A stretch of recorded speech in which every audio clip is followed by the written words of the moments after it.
Committee. The committee put their heads together and they start their own thing. Hey y'all, it's Izzy Harrison and you're tapping in with the committee. What's up guys, this is Azrae Stevens and you're tapping in with the committee. Big shout out to the committee. Y'all hold it down for us. Shout out to the committee. You are rocking with the committee. The committee. We committee. Some people ain't gonna like it, and some people will.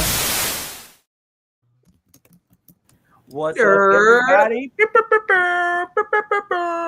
What's up?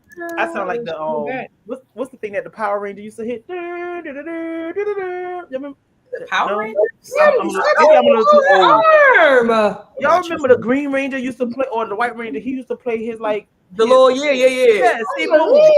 Okay, there we go. But welcome, y'all. It's another week of the committee spaces, and we are live. We love letting y'all see our faces. I'm giving you all a tour of my new home. Whose house? My house. Welcome. This is where the magic happens, right on the couch. If you sit in it, sorry, never mind. Anyway, we're so excited that you all decided to tune in with us again this week. And how's everybody feeling? We're almost down to the final stretch of the season. What's up? I'm excited. It's been it's shit. It's waking up. Yeah, everybody getting ready for March now. Mm-hmm. Yeah. I'm sorry, I can't focus because I've been watching this rigged ass Unrivaled for the past hour. And yeah, you know, if you all are watching, we know we're doing a little double duty right now. We're going back and forth between Unrivaled. I drop y'all's comments on how y'all feeling about Unrivaled. So yes, Rachel, I did take over Rob's space. I'm here. I got some good rent. Clock it. Some subsidy. Can you play us a little something? On the piano behind you. Where that?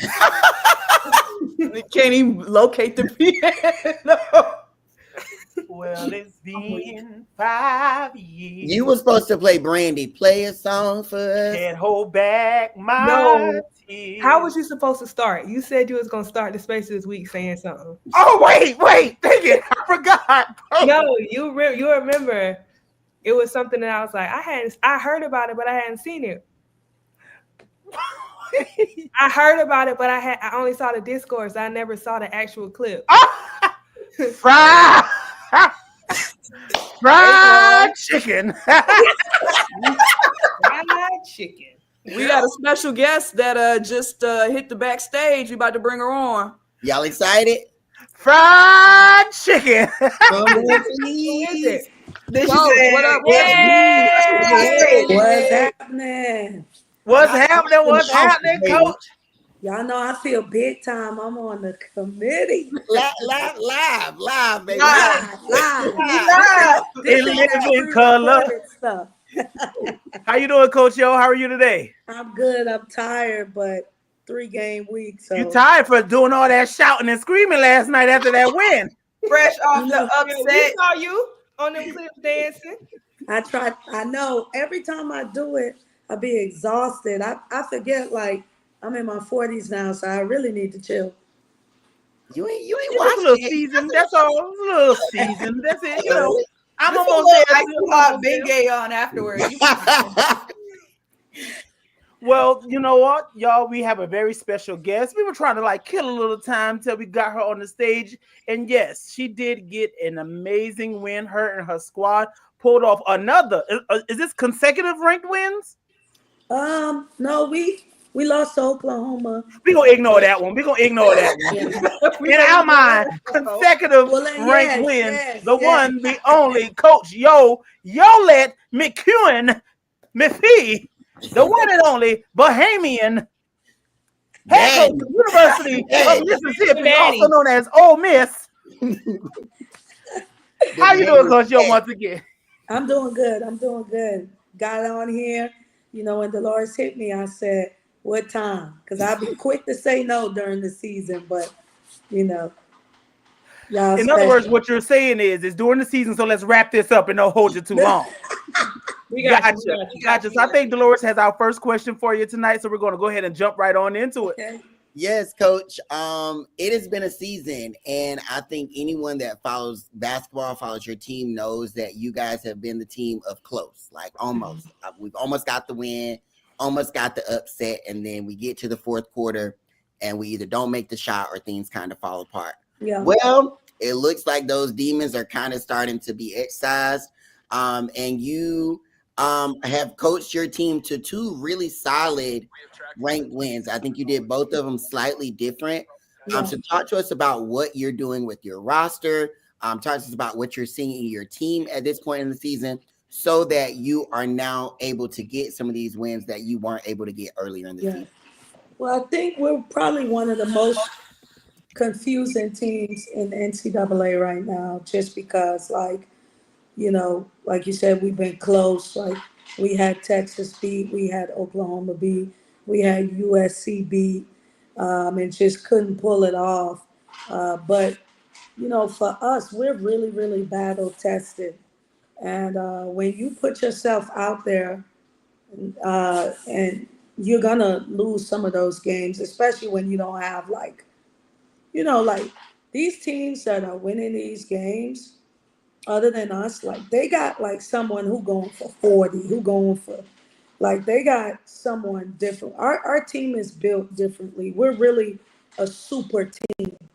And so that's good for our team, but it's also bad because we really don't have someone that would be like, hey, give it to me and I will take over. You know what I'm saying?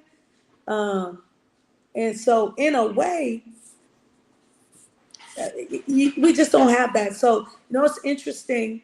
I know y'all Gamecock fans. In a way, the Gamecocks are like that, but they're just, from a person to person, just more talented.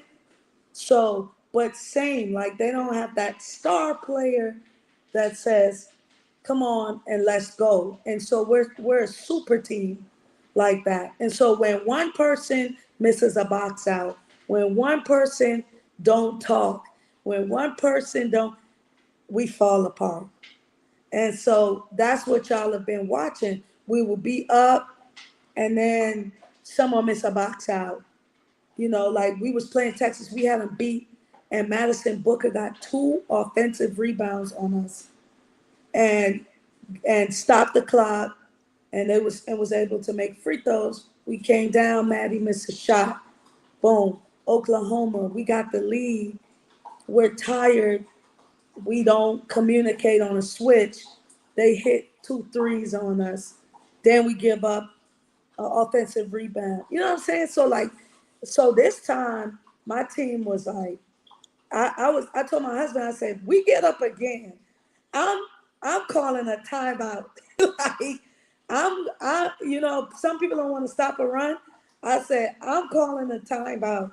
And I called that timeout, and I didn't have to say a word. They were in the huddle like, we ain't losing this time. We ain't losing. We ain't going out like this.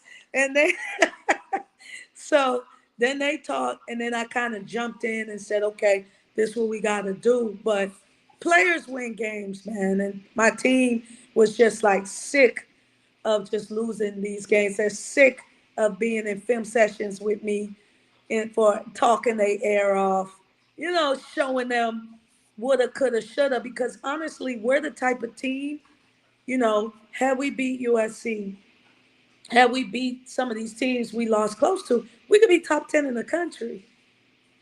Top 5. Yeah, real talk. I was trying to be modest, but that's just not ever my story. I never get a breakaway layup.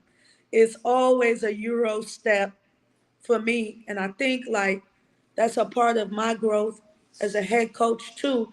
I really like to grow with my team, but as I'm maturing, you know, at this level, I'm learning, like, I have to, like, I can't just always organically grow with my team. Like, I got to get 3 steps. Like, I got to call that time out. You know what I mean? And let them talk it out. I got to slow them down and say, hey, you know what? Run this. I got to help them to face their fears, because you lose a lot of games like that. You get PTSD. Yeah. So follow-up question is, and this is 2-part. So I know you are saying you don't have that star player, and I do see that similarity with South Carolina, but you have a superstar surprise freshman. Yeah. Who is taking the league by storm, but you also have a superstar transfer. And in my opinion, those 2 players are shifting the way that teams play y'all. Like, it's almost like you've got 5 of the same player on the court, but each of them have a strength that's a little bit different that works for your team. And I think that's really cool. So talk to us about those 2 athletes. Yeah. That's the first part. And then second part is you mentioned you called a timeout when you guys were up. Yeah. Well, a few weeks ago, you called a timeout when your team was up. And it was said that you shouldn't have called that timeout. You were arrogant. You were a lot to digest. And it's funny that you did this in this game in a ranked win, and you did that in that game in a ranked win. So talk to us about maybe that situation and what took place at Vandy. And you almost repeated yourself, but for 2 very different reasons, or honestly the same reason, but just different scenarios. So in the first part, talk to us about your athletes, and on the second part, talk about how you're coaching in these late game scenarios. Well, if you don't mind, I'll address the Vandy situation first. Sure. I only call a timeout because they were pressing us, and we had just turned the ball over. And my team, they was getting ready to go at each other's throats. So if you watch the film, when I call a timeout, they were like in deep conversation. Because KK was saying what she was trying to do. Maddie was telling her what she should have done. Someone else was saying, So I call a timeout to avoid the turnover because we had just turned it over. And my thing is like, if Shay gonna continue to coach, then I gotta continue to coach. So that's why I call it timeout. Like no one was even thinking, not Shay, not me. No one was even thinking like, oh, here she go trying to show out. You know what I mean? Like it was a good timeout. The announcer had said that. And then here come this dude, like just, being, in my opinion, racist, Let's just call a spade because he don't know me. And then he tried to preface it with all the accolades, but he still couldn't help himself. And he made this judgment. And honestly, for me, like, y'all know I've been called worse. But like, when I'm called worse on Twitter and stuff, like I could control if my kids are on there. Man, my kids have the right to watch the game, my daughters. And they was watching that game. And my mom was watching that game. And if you're a professional, then keep it cute. Be professional. Because if you knew anything about the sport, you knew it was a good time out. So I wouldn't have called it. If she had just told them to back off and we could just bring it up and chill, I would have just brought it up and chill. Versus Kentucky, I got a shot clock violation. Like, I didn't win a lot of games. People be acting like this is my first time winning a game. Like, Google me. I win. You know what I'm saying? So, like, I know how to. Oh, nice. Tell them, Coach. Yeah, I know how to win with grace and class. At Stanford. I was just about to say at Stanford. Yeah, like, but most times, if you see me pop up in a game, I've gotten better at this due to therapy and just maturity. Like, I don't retaliate. But earlier in my career, even maybe a year ago, 2 years, if you saw me pop off in a game after a win, it's because I was attacked. Okay? I know what that coach said about me. I know what that staff said about me. I know how they feel about me and, my swagger and demeanor. So I couldn't help myself. But now I just be like, whatever, because, you got to play the game. And so, the Vanderbilt AD called me once she got word of it. The head coach, Shay Ralph, called me. And we were all on the same page, man. It was just uncalled for and unnecessary. So, I wanted to just address that. As far as our team is concerned, like, Maddie is the leader of our team. She's been there 5 years. We've invested a lot in her. And, people could talk about player development all they want, but our players, you could look at the numbers. They've gotten better. Even Marquisha Davis, when she came down, she was averaging 3 points a game and got drafted. Maddie's going to get drafted. Kennedy Todd Williams has been roller coaster, but now she's starting to climb. She I think, can make a camp. But Sierra Chino is just incredibly gifted and talented. 3.5 star rated, but doesn't know what she don't know. So she just out here living her best life, just hooping, you know. Got a little bit of anxiety and nervousness, and that freshman kicked in when her teammates got really happy that she could possibly be in the mix for freshman of the year. And I think that messed her up. You know what I'm saying? Freshman stuff. Because really, she just want to hoop. This kid comes from Mali, Africa, just been in the U.S. 2 years, you know, takes care of her family. She just played for a different reason, y'all. You know what I'm saying? Like, she played because she got to make it type, you know. And so, you know, hopefully she'll continue to get better in our system. She's perfect for us. And then I think you're talking about Christine Iwala. Yes. Yeah, Christine, man.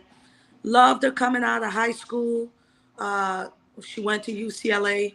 And then when she saw the writings on the wall, decided to make a move that was best for her.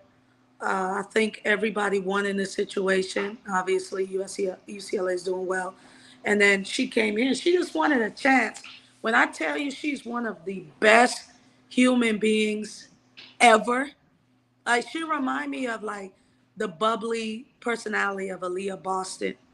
Just a phenomenal human being, a gentle giant, is now coming along because she's hadn't played for 2 years.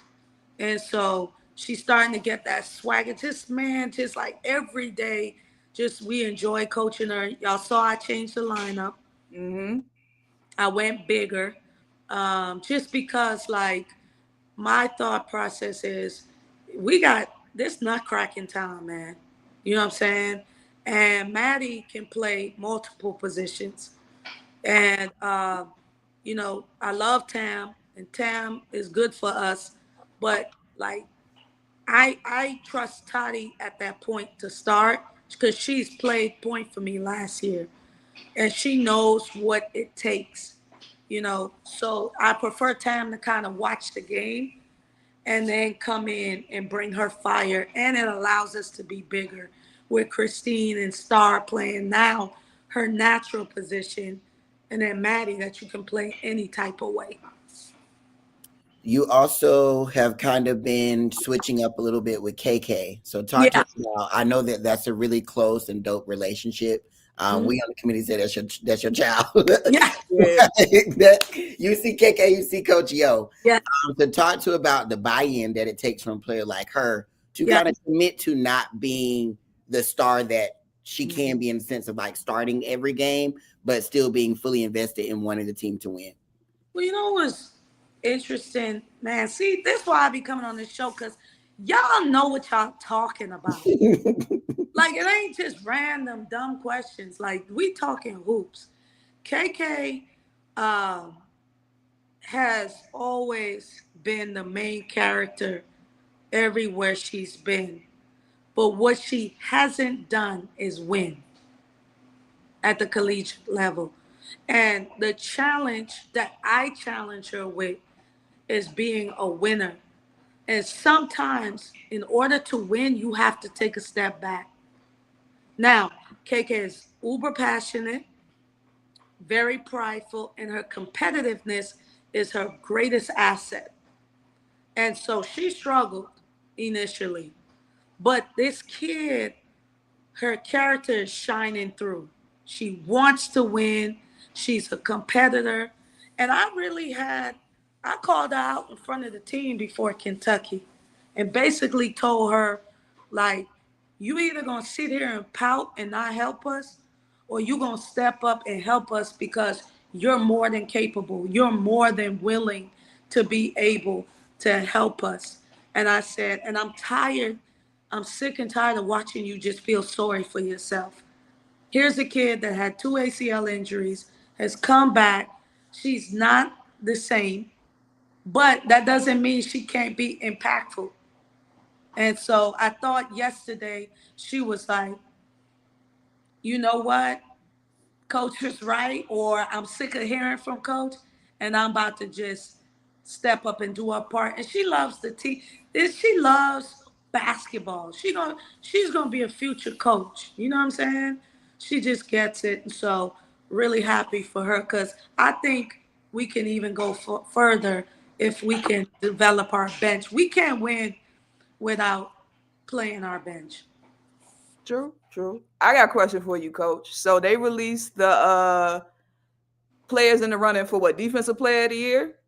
Mm-hmm. And there was not any Ole Miss or South Carolina players on there. So make your case for we think Madison Scott should have been included, but make your case for your players being on that list. I mean, we the number one scoring defense in the SEC. Give us the numbers then. how we don't have someone on the all defensive team? Like, but who's putting this stuff out? That's one thing. Like, I've learned to not get emotional anymore, because I be having to see the source. And that's no disrespect. But last year, Marquisha Davis went on anybody's draft board. True. And the whole time we knew she was going to New York. So, you know, because New York was basically living in Oxford. And we got some teams that have been here a lot. So we don't really care about what the people from the outside say. I think when the coaches get down to it, they're gonna talk about who impacted them, and it will be a little different. Same for us. Same. Here's the thing: the fabric of the Southeastern Conference has changed. Okay, just a year ago, 2 years ago, it was all defense. Make it back. Bring it back. Bring it back. Can we make SEC? Can we bring it back? Bring back real defense. So now, please, because I'm losing interest. Now, no shade, but you got teams winning 107, 100. You know, that's no shade. That's just the evolution of the coaches in the league. But there are some defensive teams. I like to argue Texas A&M if they had Koulibaly. I agree. Yeah. South Carolina, Texas. Clock it.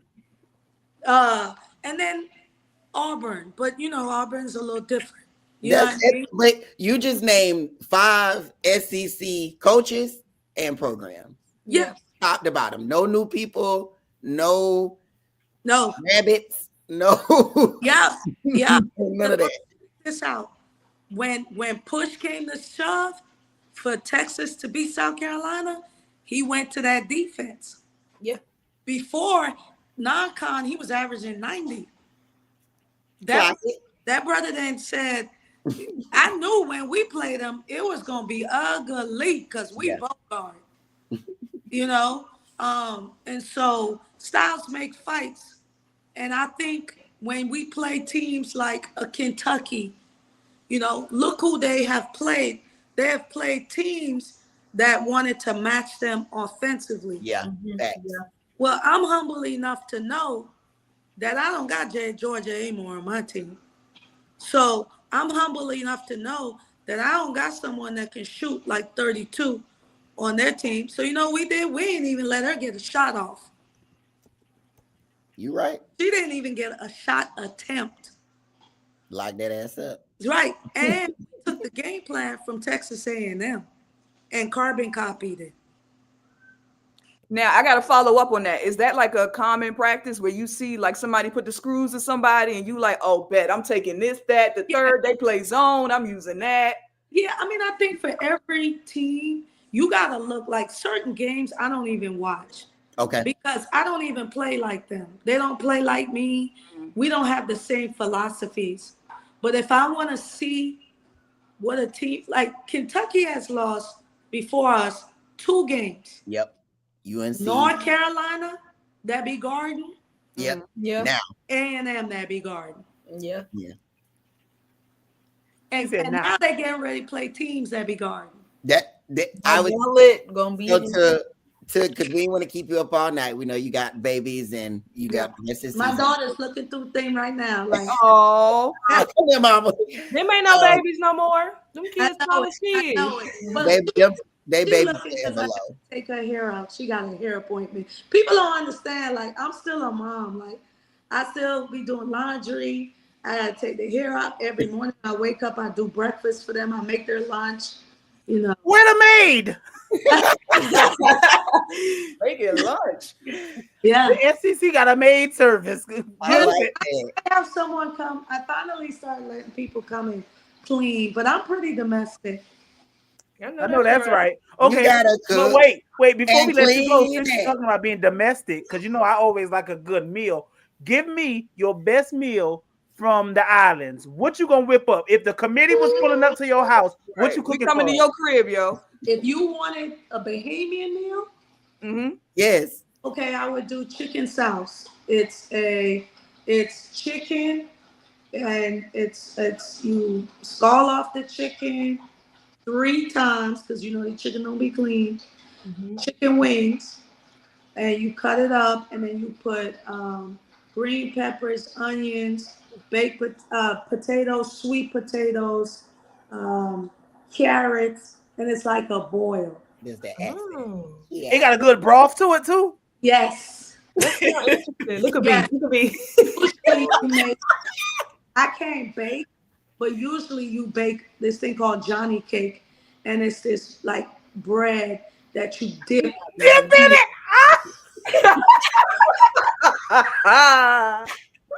I love a good wet bread.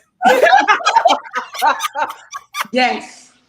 Last the other day for football, I did a Bahamian style macaroni and cheese, baked macaroni and cheese, and that's we use. I grate my cheese, you know, As you should. That's the only way to do it. Yeah. but you know, Yeah. and you cut up onions, green peppers. You put salt. You boil the water, and then you put the seasonings in there, and then we use carnation cream. As you should. Chopped up. 2 eggs. As you should. You lost me with the onions, but I love onions, y'all. I can eat onions by themselves. Are they caramelized or are they just regular? Because caramelized onions do. Well, I just put a little I paprika. can eat them either way, plain caramelized. The top at the end. Okay. It's delicious. My staff came over and they was eating their fingers off. Well, you heard it here, folks. The committee by Coach Yo Potluck in Tampa doing Final Four weekend. We going up.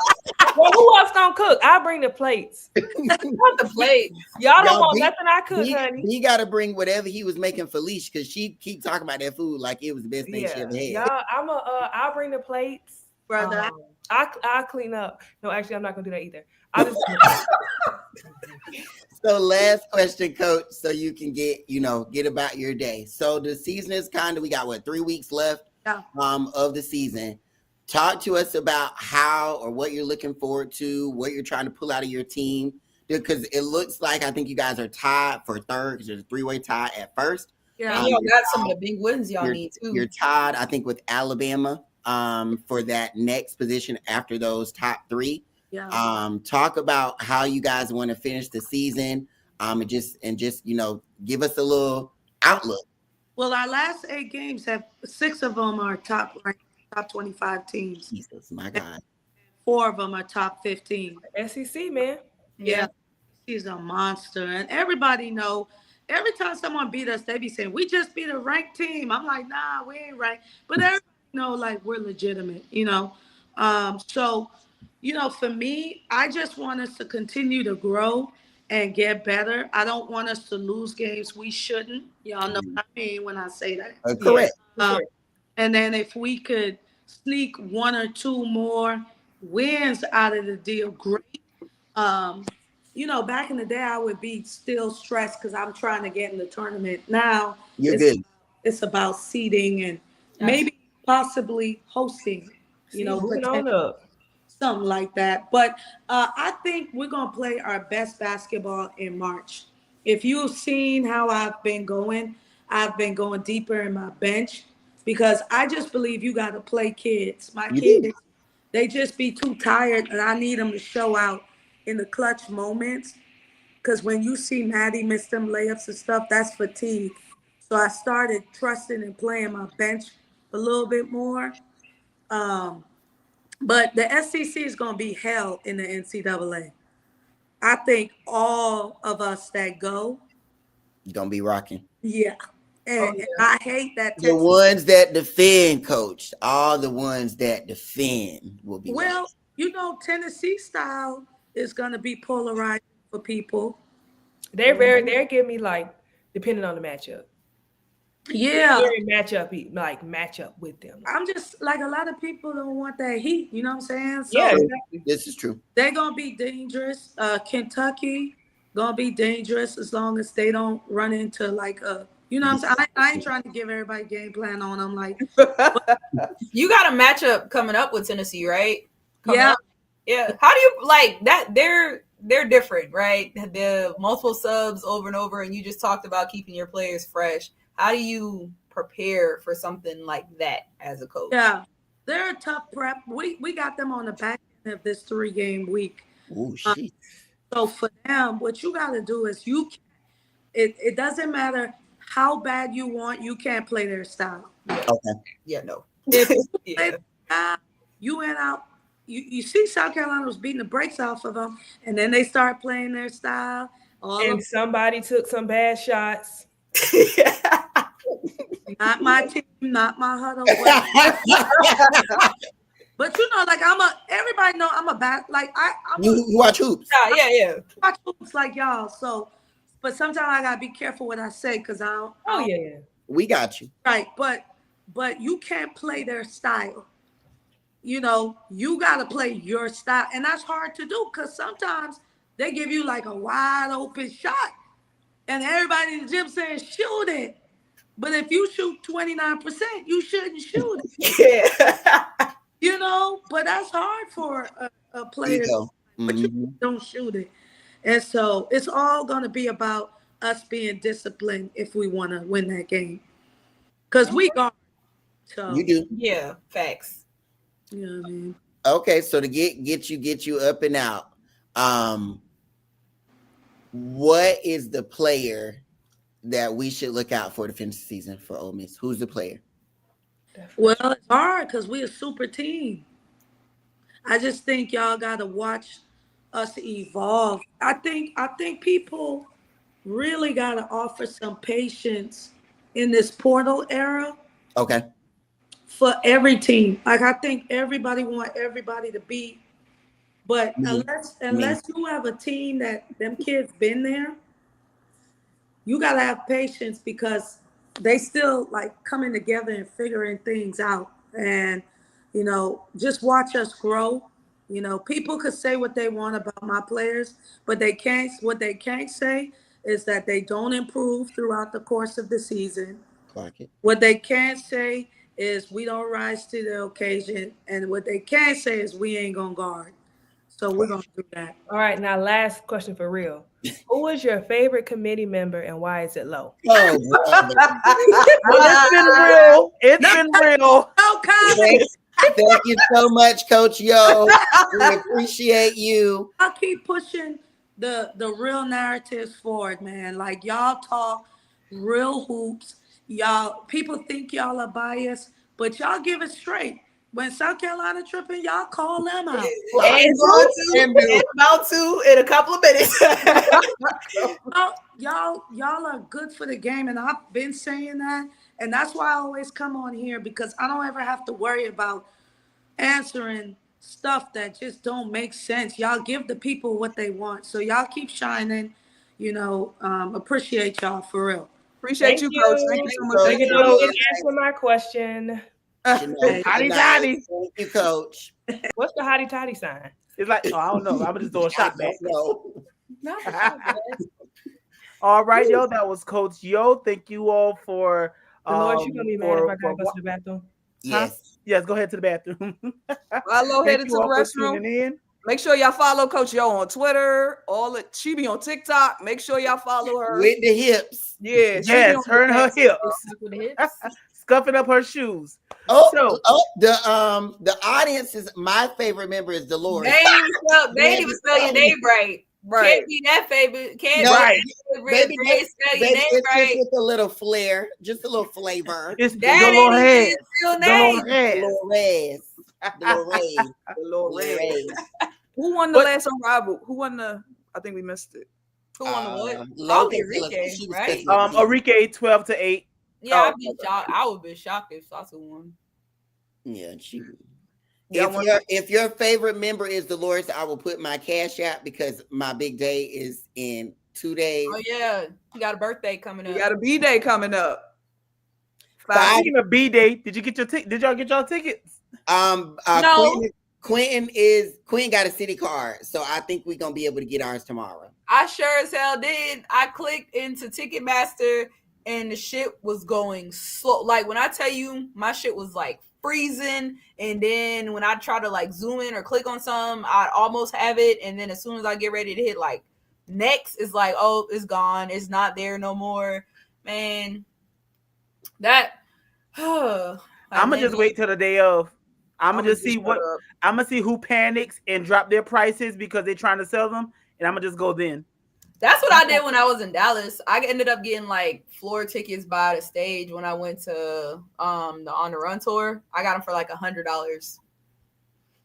I got some for 100. That's good. But I was by myself, and I did like you said, where I literally bought it an hour before the show because I already went to the show in Atlanta, so I wasn't really pressed to see like Chloe and Halle and all them. I was just like, I'll get there when I get there. I'm trying to hee-haw in Houston. I'm trying to be in club hee-haw. I already got my cowboy boots. I'm ready. I got me some assless chaps. I got my chaps ready. Chaps? Black. Atlanta, but to be in chaps. Shit. Baby, I'm coming with my G-string gonna be so far up my you know what. Well, since we're talking about Cowboy Carter, it's gonna be hot, so we're just gonna go right on to Texas. And while we're talking about Texas, nice. We're gonna talk about the game of the week. Texas. Yeah, the game of the week. Down. 1 million viewers, peaking 1 million plus 1.3. South Carolina took their second loss of the season, their first SEC loss. B, look at the comment on the screen. And the smoke detector.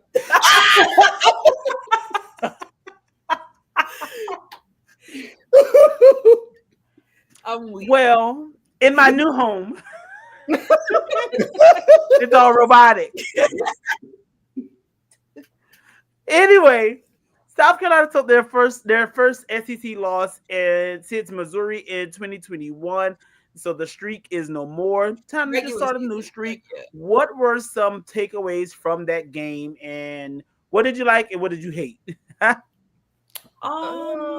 actually, when the schedule came out, I had them splitting with Texas personally. Okay.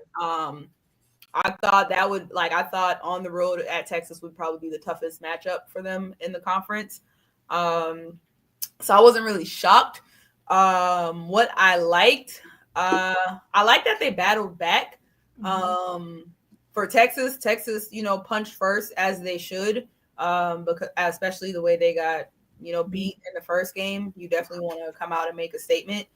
What I didn't like from South Carolina was when they bounced back, they started to make bad decisions. And I've talked about this with other teams too, and how they stopped doing what worked for them to get back in the game. And it was literally like they tied the game up in the third quarter, and then Powell got the ball and immediately went down the court and went 1-on-4 and missed. And it led to somebody else coming down and scoring.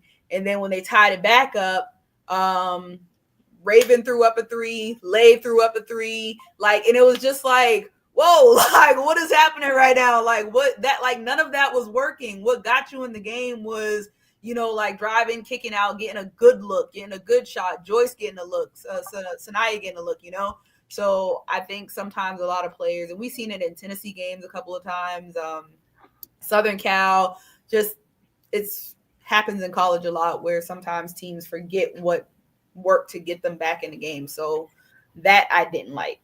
Yeah, I think we all kind of had a discussion about it, and we all had like this game could be, yeah, that's probably one they'll drop. I guess it's not the end of the world. Like it's a good loss. Like top four loss on the road. That's why he still won number one in the net. I think they just kind of played a little. I want to say dead, but I want to say this is why I think I wasn't surprised because they didn't play well when I went to Asia's jersey retirement. It pissed me off because I went all the way home and they didn't play well. They won, but it was Auburn. I went to the Georgia game. They didn't play well. Pissed me off.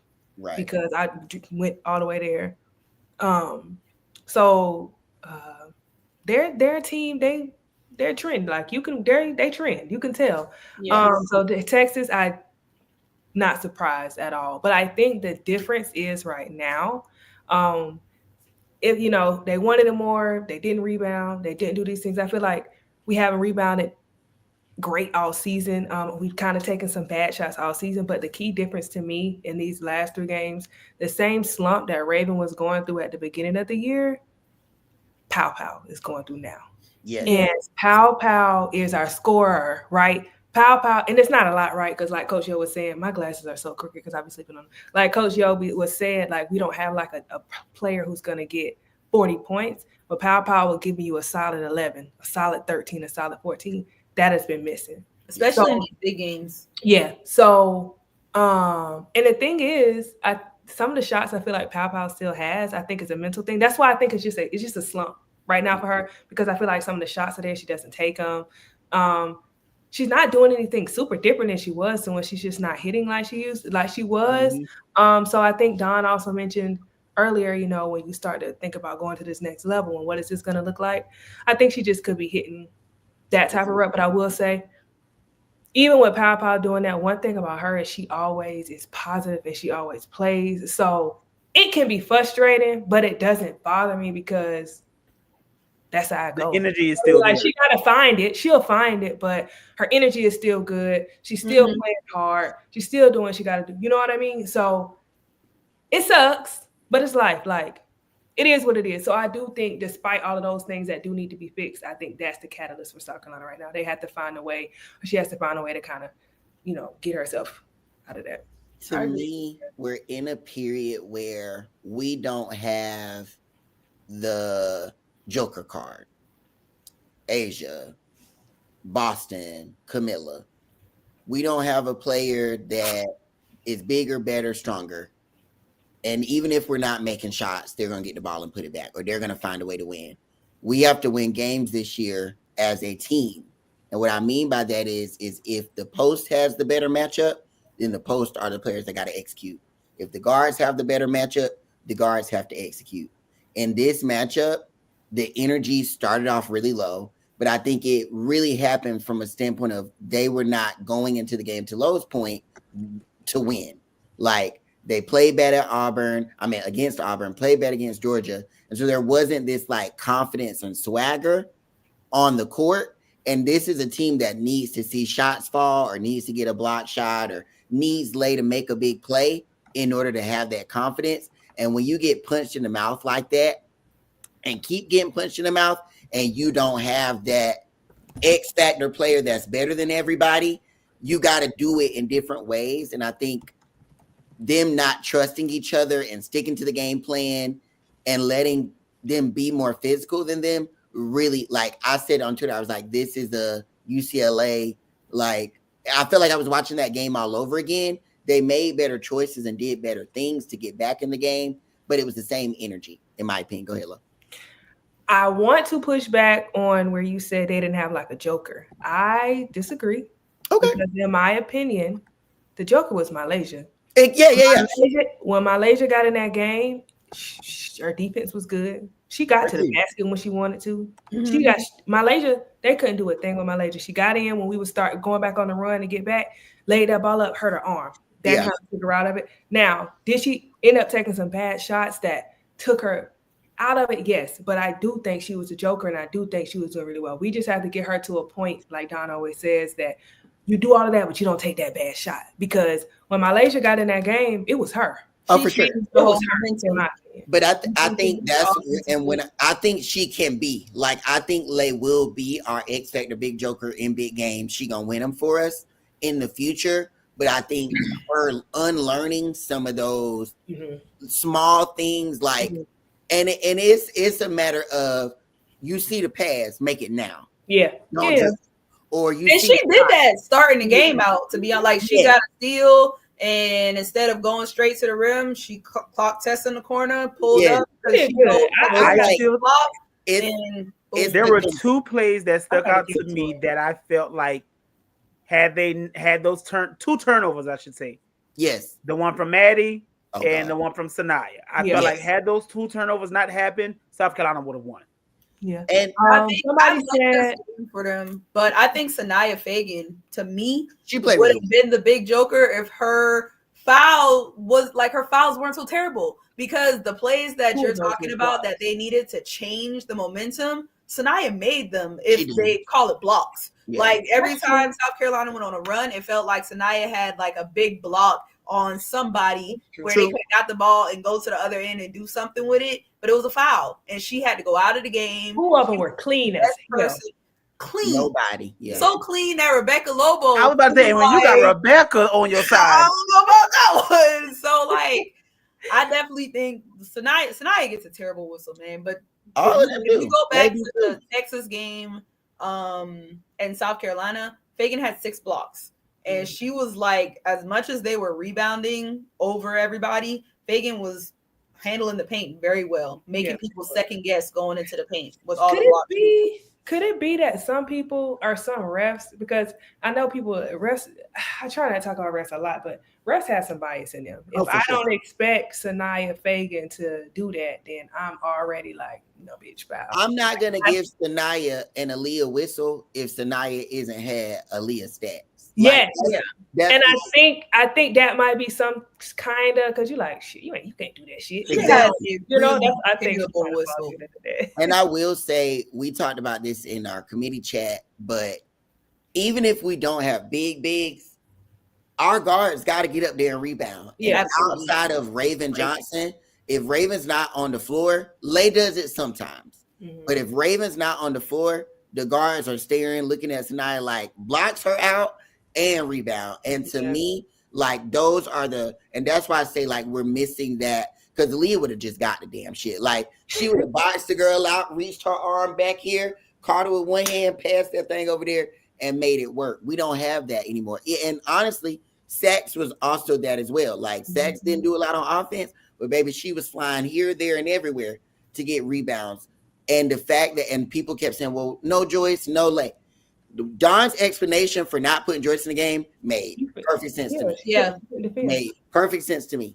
If you're playing the 4th position at South Carolina, and that's Chloe and Joyce, we know what y'all can do on offense. Absolutely. If you are not earning your stripes by being physical, not being outworked on the defensive end, you didn't earn being on the court. And if you know anything about Don, to Coach Yo's statement, she don't give a flying, you know what, how much you can do on the offensive side. If you cannot rebound the ball, if you cannot lock up on defense, you're not going to play. And Don went to old Don and said, if you're not going to do it, somebody else will. Now, they didn't. But to me, it made perfect sense. And will it be a fire starter for Sanaya? I mean, for Joyce? Hell yes. The same way when Don sat Lay in the UNC and Duke game last year, it was a fire starter. Joyce competitive behind.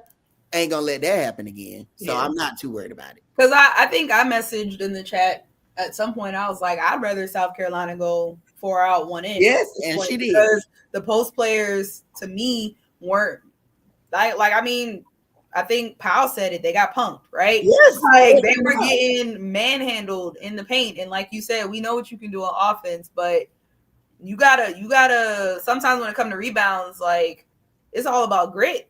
Yes. Yeah, and I do think, I said this in the chat too, I do think some of that grit was taken by some of the fouls, and not on both. I think on both sides, because true. I think people say when we talk about the refs, especially in this game, we're not talking about just for South Carolina. Yeah, No, it the was rest of crazy. it's shitty. Terrible on both fronts. Like that's you remember I tweeted like, did y'all think they were gonna fight? Did they plan to fight or something? Like, what's going Did y'all on? get an email from Sankey? Yeah, like We don't Being in the bonus 5 with 5 minutes left in the that first was- quarter for both teams is insane. yeah, that was really bad. And in the SEC, like this Yeah, is you gotta let them bang. Old Acre is down there in Fagan. You gotta let them just go to war for it, and then whoever come out on top is on top. Especially when you call the little ones or like blocks fouls. Like, come on, man. Like, just let them hoop.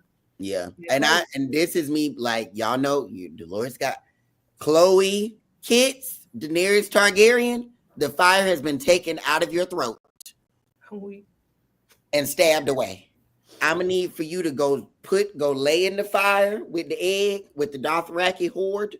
Okay. And I'm gonna need you to be set on fire. And I'm gonna need you to awaken again with the baby dragon. I've never seen this show, so I don't know what none of that means. I need perfect sense, I need you to lay in that fire. I need you to be set afire. And I need you to come back out white as snow. Sister, you got to lock in. I don't care if you got a mid-range, a step back. I don't care nothing that you're doing for offensive end. If you go into another game and let these girls punk you, toss you around like a rag doll, we're going to have a problem. Yeah. I don't know who you need to see. I need to call Molly, and we need to go back to the morning workouts. We need to eat some ham hocks and chitterlings and some of that Jamaican macaroni and cheese so that we can add some junk to them thighs and stuff. But you have to do something. I'm not dealing with this no more. And Miriam's sister, cute, beautiful gowns and wonderful rhythms. But in the University of South Carolina, we have a legacy, okay? And the legacy here is if you're big at the University of South Carolina, don't let nobody hold you. Don't let nobody hold you. You don't go out there with your arms up, flailing and sliding and slipping. But the thing is, she did better the last game. So what's exactly? Stand up. Don't embarrass me like that. Miriam came into that game. I think you said it in one of the games where it was just like, everybody must be on a scout. No, if you come in, just yell at her. And she gonna be like, what the fuck? And just get scared because like literally Texas turned up the defense even more when she got the ball and she couldn't catch the ball. I remember when I used to play basketball, it was just one team, and I'm not gonna call the girl name because they outdated by that. Be out there somewhere. We were getting our ass beat, but I knew when this one girl got in the game, she is scary. So I can at least take the ball from her and go get me a layup. As soon as I got the ball, I start hollering, yelling, snatching this and snatching with 2 points. Now we was only down by 46 instead of 48, but that's not the point. I just knew she was the easy lick, and I did it every time because I know it's you. Like, yes, that's probably what they do to her. And we all have our takes on Miriam, and we all, at the end of the day, basketball is basketball. I don't care how new the system is, you got to be able to come in and do something. And the most basic, simple something you can do is rebound the goddamn ball. Okay? Yeah. And at 6'4", there's not too many people that can get it off of you. So find the Lord. But Texas did what they were supposed to do.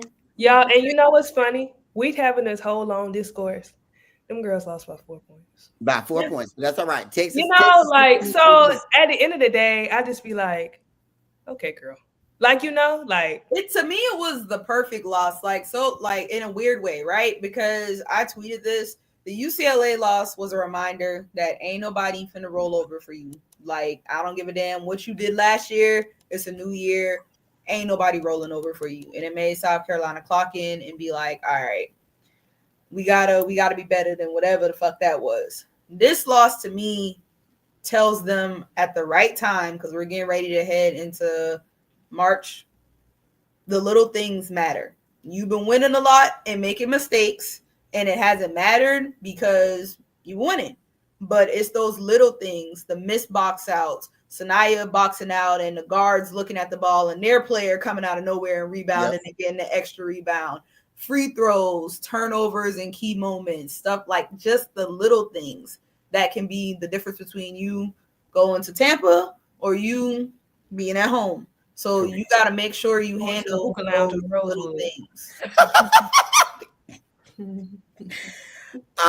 But to speak to Texas, I thought Vic coached like an SEC coach. Like to Coach Yo's point, he doubled down on defense.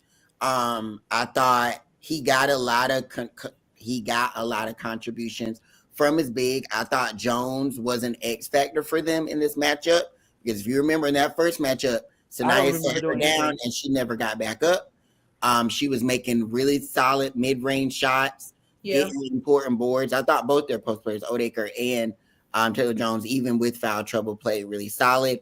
I know the narrative is going to be that Maddie Booker was the player, but she wasn't. I thought Texas as a whole won the post matchup, and that's where the game was won and lost.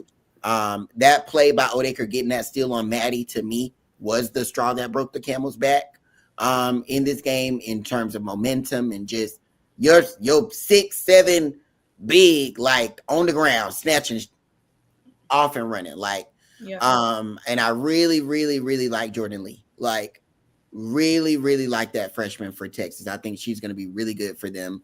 Honestly, it seemed like no shade, no tea. Vic like her too, more than Rory. I mean, she's good. Like Vic will take Rory out in close games, and I've seen it a few times now where he takes Rory out. And Preston's Jillian Lowe.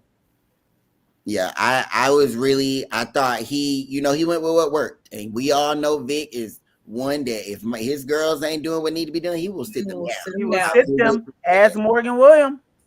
Hello, Bianca had her set, but good SEC game though, Morgan. Very good game. Yeah, and on to some other good games this week. Tennessee, they had a big week. They split. They got their first dub. Well, they got their first dub against Yukon since 2007.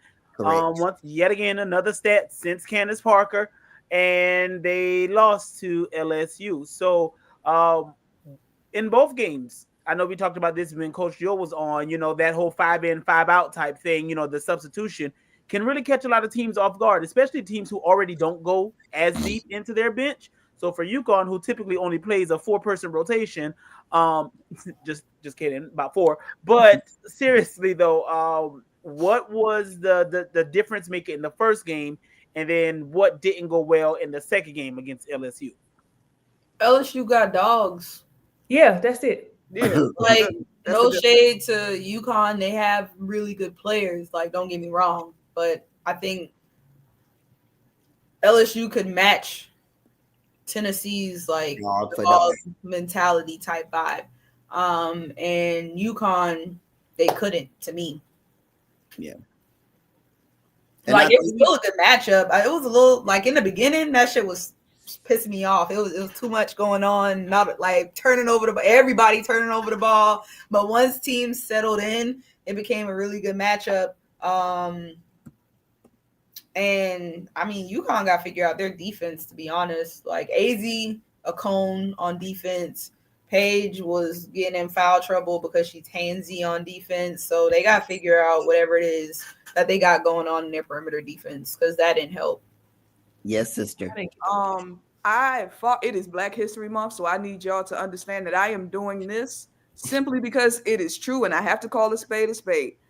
Far be it from me to defend Gino, but goddamn, the way y'all have scapegoated that man and turned him into the villain at UConn, like he is the root of all the issues there, is crazy to me. Insane. And I need y'all to take this in stride, okay? Because I know how y'all get. Some of it ain't coaching. All of it ain't coaching, okay? And we got to admit that for this duo to have had all of this hype coming in, it hasn't gone the way that people have expected. And so now that we're almost at the end of the roller coaster, we're looking back and we're like, oh shit, well, what did Gino do? Gino must have did something wrong and fucked this up. And it's like, if half your duo can't guard nobody, how is Gino supposed to do something about that? Like, I don't know. I think sometime y'all gonna have to look in the mirror and say, hey, it ain't gonna work out. Sorry. Yeah. And it's not to say that they're not great individual players, because they are, but like in terms of big dog moments, we've seen it this year. I mean, the big rank games, I mean, maybe that's something to change against South Carolina. I don't think so, but it is what it is. And we know injuries do happen, but that's not an excuse. Yes. And I think to Shay's point, we have to really lean into the fact that in order for somebody to be the player that people make them up to be, they have to have moments that prove that they're the player that people make them up to be. And the winners get it done regardless. Like, simple. Like, we've seen every player say, most of them coaches be scribbling. Like, we know that it's not, and Coach Yo literally just said it. Players win games. Mm-hmm. Coaches can draw up the play, but the players got to execute it. Mm-hmm. And for the entirety of Geno's career, he hasn't always had to drop the plays. He's just had the best players. And this is the same situation. These, Paige, AZ, all these, Sarah, these are the best players in their classes. That's 3 number 1 players in their classes. And they're still struggling to get it done when it's time to get it done. I once again, this is not to be rude, and this is not to be nasty or none of that. But I do think at this point, I don't think Paige can be in National Player of the Year talks at this point. I agree. Because even if they can go win in South Carolina, that'll be one good win. Other than that, you have to go back to the Big East where you're not gonna play anybody really on your level. We know that. Especially and then in your other big matchups of the year, Hannah had it, Juju had it. So at this point, you don't have, even if you do beat South Carolina, that's one quality win.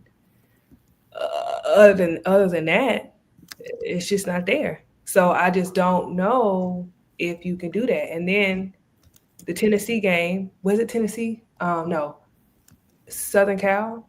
Sarah took the last shot or something like that, and then I didn't get to watch the Tennessee one. So I do think she's really good, and I do think she can be. I'm not saying they will beat South Carolina. I'm just saying they can. Basketball is basketball any given day, right? Yeah. So I'm just saying, even if they do, like that's a win, So I'm gonna take it a step further. I said it. Ain't nobody else said it on the stage. So if y'all want to come yell at me, y'all come yell at me.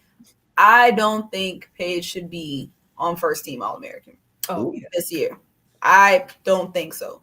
I think if you look at everybody who's on there, if somebody has to come from Yukon because you really want somebody from Yukon, I will put Sarah Strong on there. Yeah.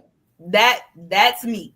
I think all the stats point to Sarah, and I've watched several of their games too. It points to Sarah Strong being the player on that team right now. Yeah, and so if somebody got to be from Yukon, I'm giving it to Sarah. And Yukon hasn't had a good enough season to have a National Player of the Year and the National Freshman of the Year. They just haven't, and that's not they just haven't. It's nothing of Yukon. No. Well, since we doing hot takes, who says she needs to be the number 1 draft pick? Somebody said if it wasn't for previous things, we might be having a different discussion. Yeah, I mean, I genuinely think, and this is me being dramatic, this is starting to shape up like the 2021 draft. Okay. Somebody said South Carolina is number 4 and they have no All-American. So even if they beat South Carolina, okay, cool. I was trying. I was trying to give her something, but okay. I feel you. I think it's genuinely shaping up. The draft is even shaping up to look like that 2021 draft where you're who was number 1? That was Charlie Collier's class. Yeah. And outside of Dejanay, Dana, Dana, and Michaela are still on rosters. Yeah, and just about everyone else. Ty, you late. We stopped talking about that 10 minutes ago. No, I was responding to him in the comments. He, just to kind of get Ty's point, he said, let me scroll up. Also, Tennessee made good decisions in the fourth quarter of the Yukon game versus the LSU game. They didn't rush and rebounded better. Spearman wasn't in foul trouble, made free throws. I think the thing that's being missed there is those are 2 very different teams. And so that's going to be different. Yukon isn't going to defend. They don't rebound well. They don't have strengths that knock at Tennessee's the way that LSU does. So you got to need some more on the other court, on the other side of the floor. You're not about to out-rebound her. You got Flage, KG, and Michaela. Like, you're not just going to out-dog them in the same manner that in late of the Tennessee Yukon game, all you had to focus on was Paige. Yeah. But yeah, It's just it's a whole different type of vibe. So, and I don't think there's anybody on Yukon roster that was sitting by the phone waiting for Tennessee to call. So yeah, and nobody will potatoes. So oh yeah, she's definitely going number one. Jesus. but I want to go to Tennessee. I think also, like, as much as I think Tennessee's a talented team, I think we're leaning a little bit into the win, but not acknowledging some of those very clear strength like issues. Because if every game they lose, they didn't communicate well, they made poor decisions, then that's not just a one game issue. That's a team issue. So that, I guess that's just my. Somebody said I think the draft thing is just UNC simply. I think just being significantly more talented and consistent is her floor.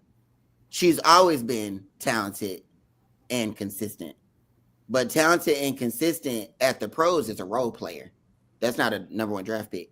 A number one draft pick is the player with the potential or has already proven they're better than the rest. There's nobody in this draft, in my opinion, that has proven that they are head and shoulders above everybody. So then you're picking on potential and fit. Like, because honestly, I think there are 3-ish players who can be in consideration for the number one pick. Yeah. I don't know, because Arnold, you're saying like by far, and I don't really think. Yeah, I don't see that. Yeah, it's not by far. Like, I think anybody can make a case for Paige, Olivia. I mean, and depending on what you need, the girl out of, what's the foreign girl? Now she hoops down. Malongo. Yes. Yes, Malonga. Yeah. So, like, Arnold, if you haven't seen the tape of the foreign young lady, I would revisit that because I don't think it's by far at all. But I also, no shade to you. I don't think it's the way it's been in those years where it's just like, here's this one player that you know is about to step onto this team and literally change the entire course of their age. You know, and when y'all say Carrie, why do y'all act like it be Scrubs on her team? I just wonder why y'all do that. Because didn't Aaliyah Edwards just beat Stewie? Yeah. And she was on the team. And ain't AZ on the team? Ain't all the. Oh, yeah. I mean, she ain't been playing. But I do think I do think Paige is perfect for Dallas because I think that Enrique, that's the dog. Enrique are going to be a perfect duo. As much as I know Yukon fans don't want her next to Enrique, but I think Enrique fits Paige game perfectly because for the last 4 to 5 years now, Paige has been telling the world that she wants to be a distributor. She's been telling us, I like to get the ball into my teammates' hand and let them go to work. I like finding everybody where they can get good looks. I like to boom, boom, boom. Gino's been the one that's been like, we need you to do more. We need Paige to score. We need Paige to do this. And everybody's like, Paige is this, Paige is that. She's like, yes, Paige can score. But if you ever listen to her talk sometimes before this current year where she's like, I got to get mine now, Paige has always been somebody who wants to distribute the ball. Enrique is somebody who's like, I can hoop. Give me the ball. I'm a scorer. I'm a scorer. So if you got Enrique, you got McCuin, and those are two great people she can distribute the ball to. I'm telling y'all, I agree. She's not generational. There are 3 guards in her generation better: Caitlin, Juju, and Hannah. Olivia just isn't one of them. But I think you're missing the fact that Olivia isn't the only other player in contention for the number one spot. Like, we didn't even say it had to be Olivia. Yeah, it could be. I mean, again, we're critical of Kiki, but let's not act like the WNBA is not a league that prefers post players. Like, when I'm picking a franchise, I'm picking a big because that's I win with a big. And it can be her. Or like, I mean, there's options. It's just, to me, this isn't a draft class where Paige is so head and shoulders above anyone that I just got to defer to her as my pick. Now, is she the most marketable? Is she the most popular? Will she put butts in seats? Sure. They might pick based on that. But, you know, whatever you need is what you're going to go after. And do I think Dallas needs her? Sure. But I don't think it's like, she's the number one. Paige has a very high ceiling. Like, when healthy, like, if she could get back to freshman year, Like the sky's the limit for her, and that's not like I don't want people to be like, oh, they piling on. Paige is a great player. Like she's gonna be great as a pro. It's just that like we got to have some of these conversations a little bit because it's gotten a little. And also, let's be honest. Give Olivia Paige's post players, and then let's match it up. Because to me, what's the difference? Like Paige has always had complimentary players around her, 5 stars, and she's always had a really solid WNBA level post player. Olivia's had Hannah and Maddie Westbell. I think Paige is perfectly suited for her game is perfectly suited for the W. Because wait, which Jazz is this? Because I'm living. She's gonna be a better offensive Jazz talented Sue Bird. Somebody said Kiki can have a strong back tournament and be number 1. No. They're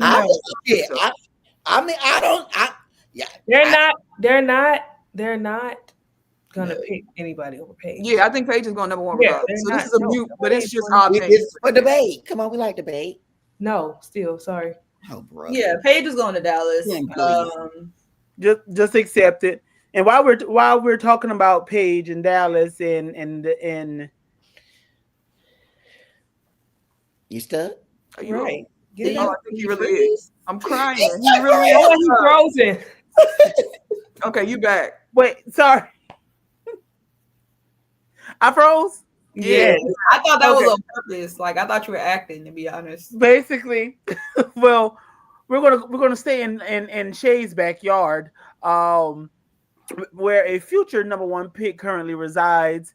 One particular institution had quite the rough road trip where they lost both games to the LA schools by double digits. Ohio State lost to both USC and UCLA. Was there anything good from those games that you saw from those institutions? From the UCLA. I really like Jelani Cambridge. Like she played way too fast for the rest of them, but she could hoop. She got a lot to learn, but she definitely does. But as a freshman, you see like the potential. I think all of these people. What's this ideal? Why? Never mind. We're not going back to that. I think I watch Ohio State play, and I ain't not gonna lie, I don't watch Ohio State play a lot, and I was like, "What the hell is this?" We be trying to tell you. I be trying to ease you into that team, and I like the SEC. Sorry, I'm not interested. I watched them, and I'm like, they called me Bitch McConnell. He did. Can I just say I want to address Arnold real quick. Congrats to Paige on having 3 excellent tournaments that have led her to have the same amount of championships as Caitlin. Okay. Keep What the hell does Caitlin got to do with this? No, that was just my response to him. Like, it's still 0. Like, she got the same amount of championships as Caitlin, same amount of Kiki. Like, congrats on the 3 great tournaments. If that's the case, Caitlin carried a lot of teams too.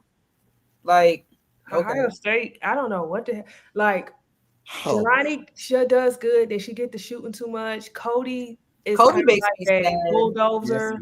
I like my favorite is the girl with the slick ponytail. I just can't. Theory. I like her and her defense. Yeah. Asia Petty does good, and then she doesn't. I don't know. I guess when I watch, I can't tell what the game plan is. I watched UCLA. They kept it close with 3 quarters too. Yeah, they really did. They are so, and this is once again not in shade. This is just my watch. I think I've watched. I don't watch a lot of them either. It come on too late. I'll be sleeping. I didn't see the South Carolina game. They are so unathletic as a whole. I was appalled. I was like nobody that don't got no 4C girls from Decatur, Georgia, and Oxford, Mississippi. Like it was. They just are so. Now they're fundamental now. Don't get me wrong. Now they play how they play, and it works. But damn, I was like, wow, this is interesting. Ohio State's half-court offense is let's hope Jelani makes a play. A dumpster fire. And then if she don't, then I don't know what to like. It was just good Lord.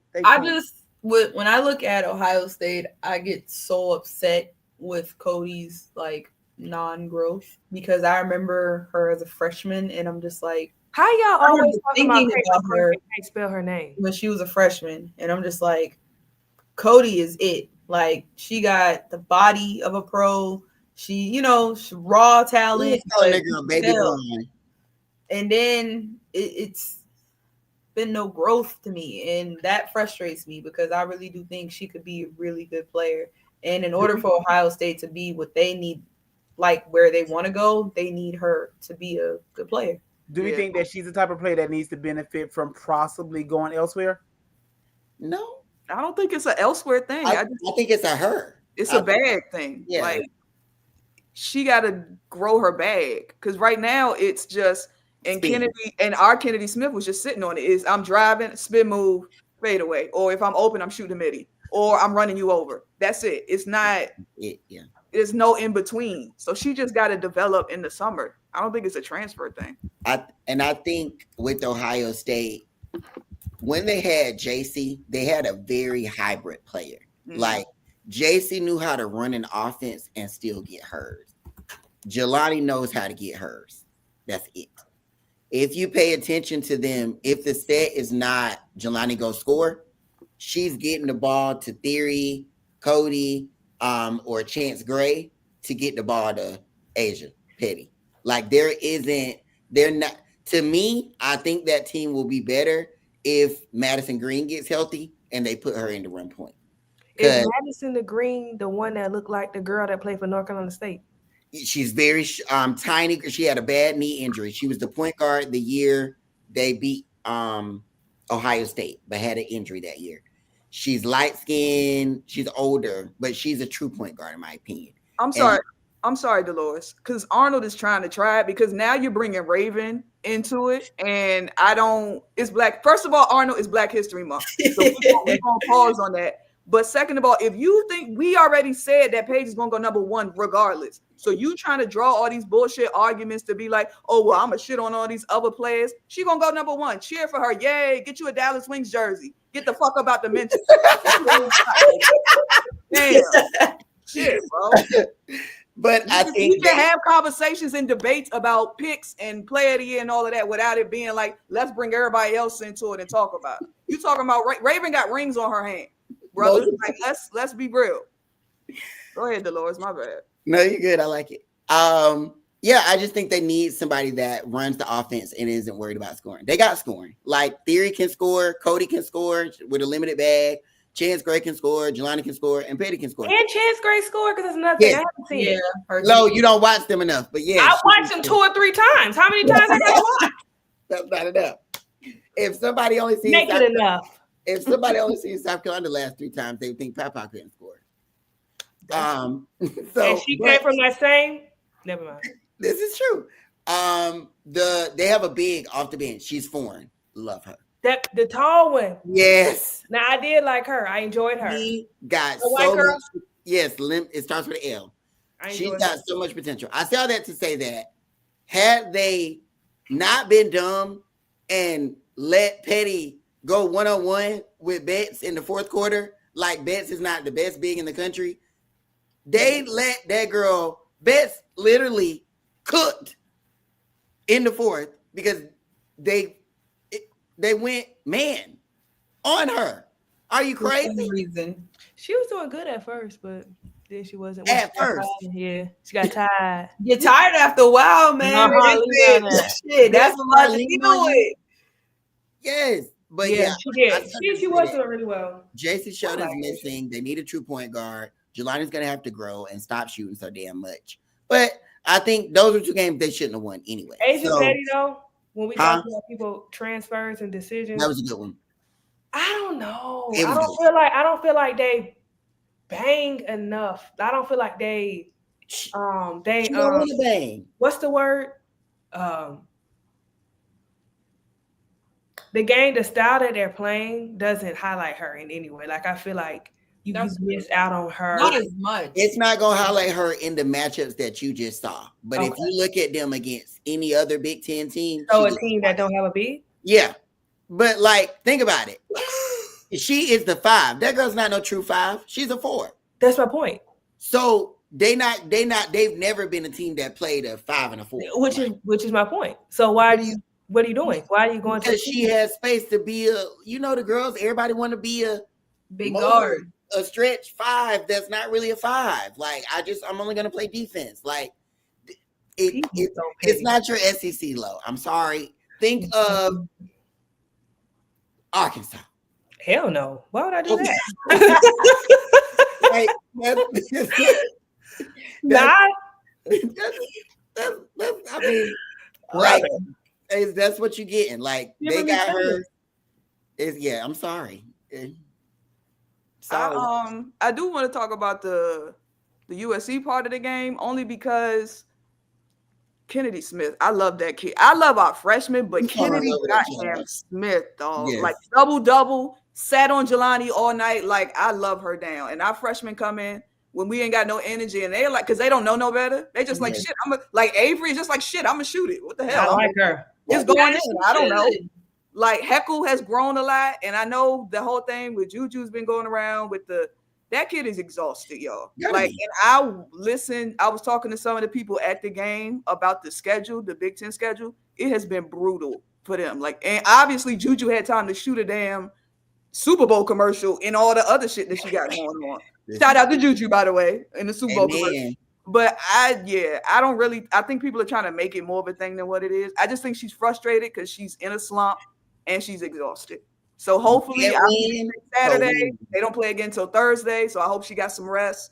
But we'll see. Yeah, them road trips, hell. They went to Iowa, then had to sit around the drive to Wisconsin. That's right. Too much. Like, just don't think. I was thinking about this earlier. I be thinking about the ACC girlies. I was thinking about that conference girlies.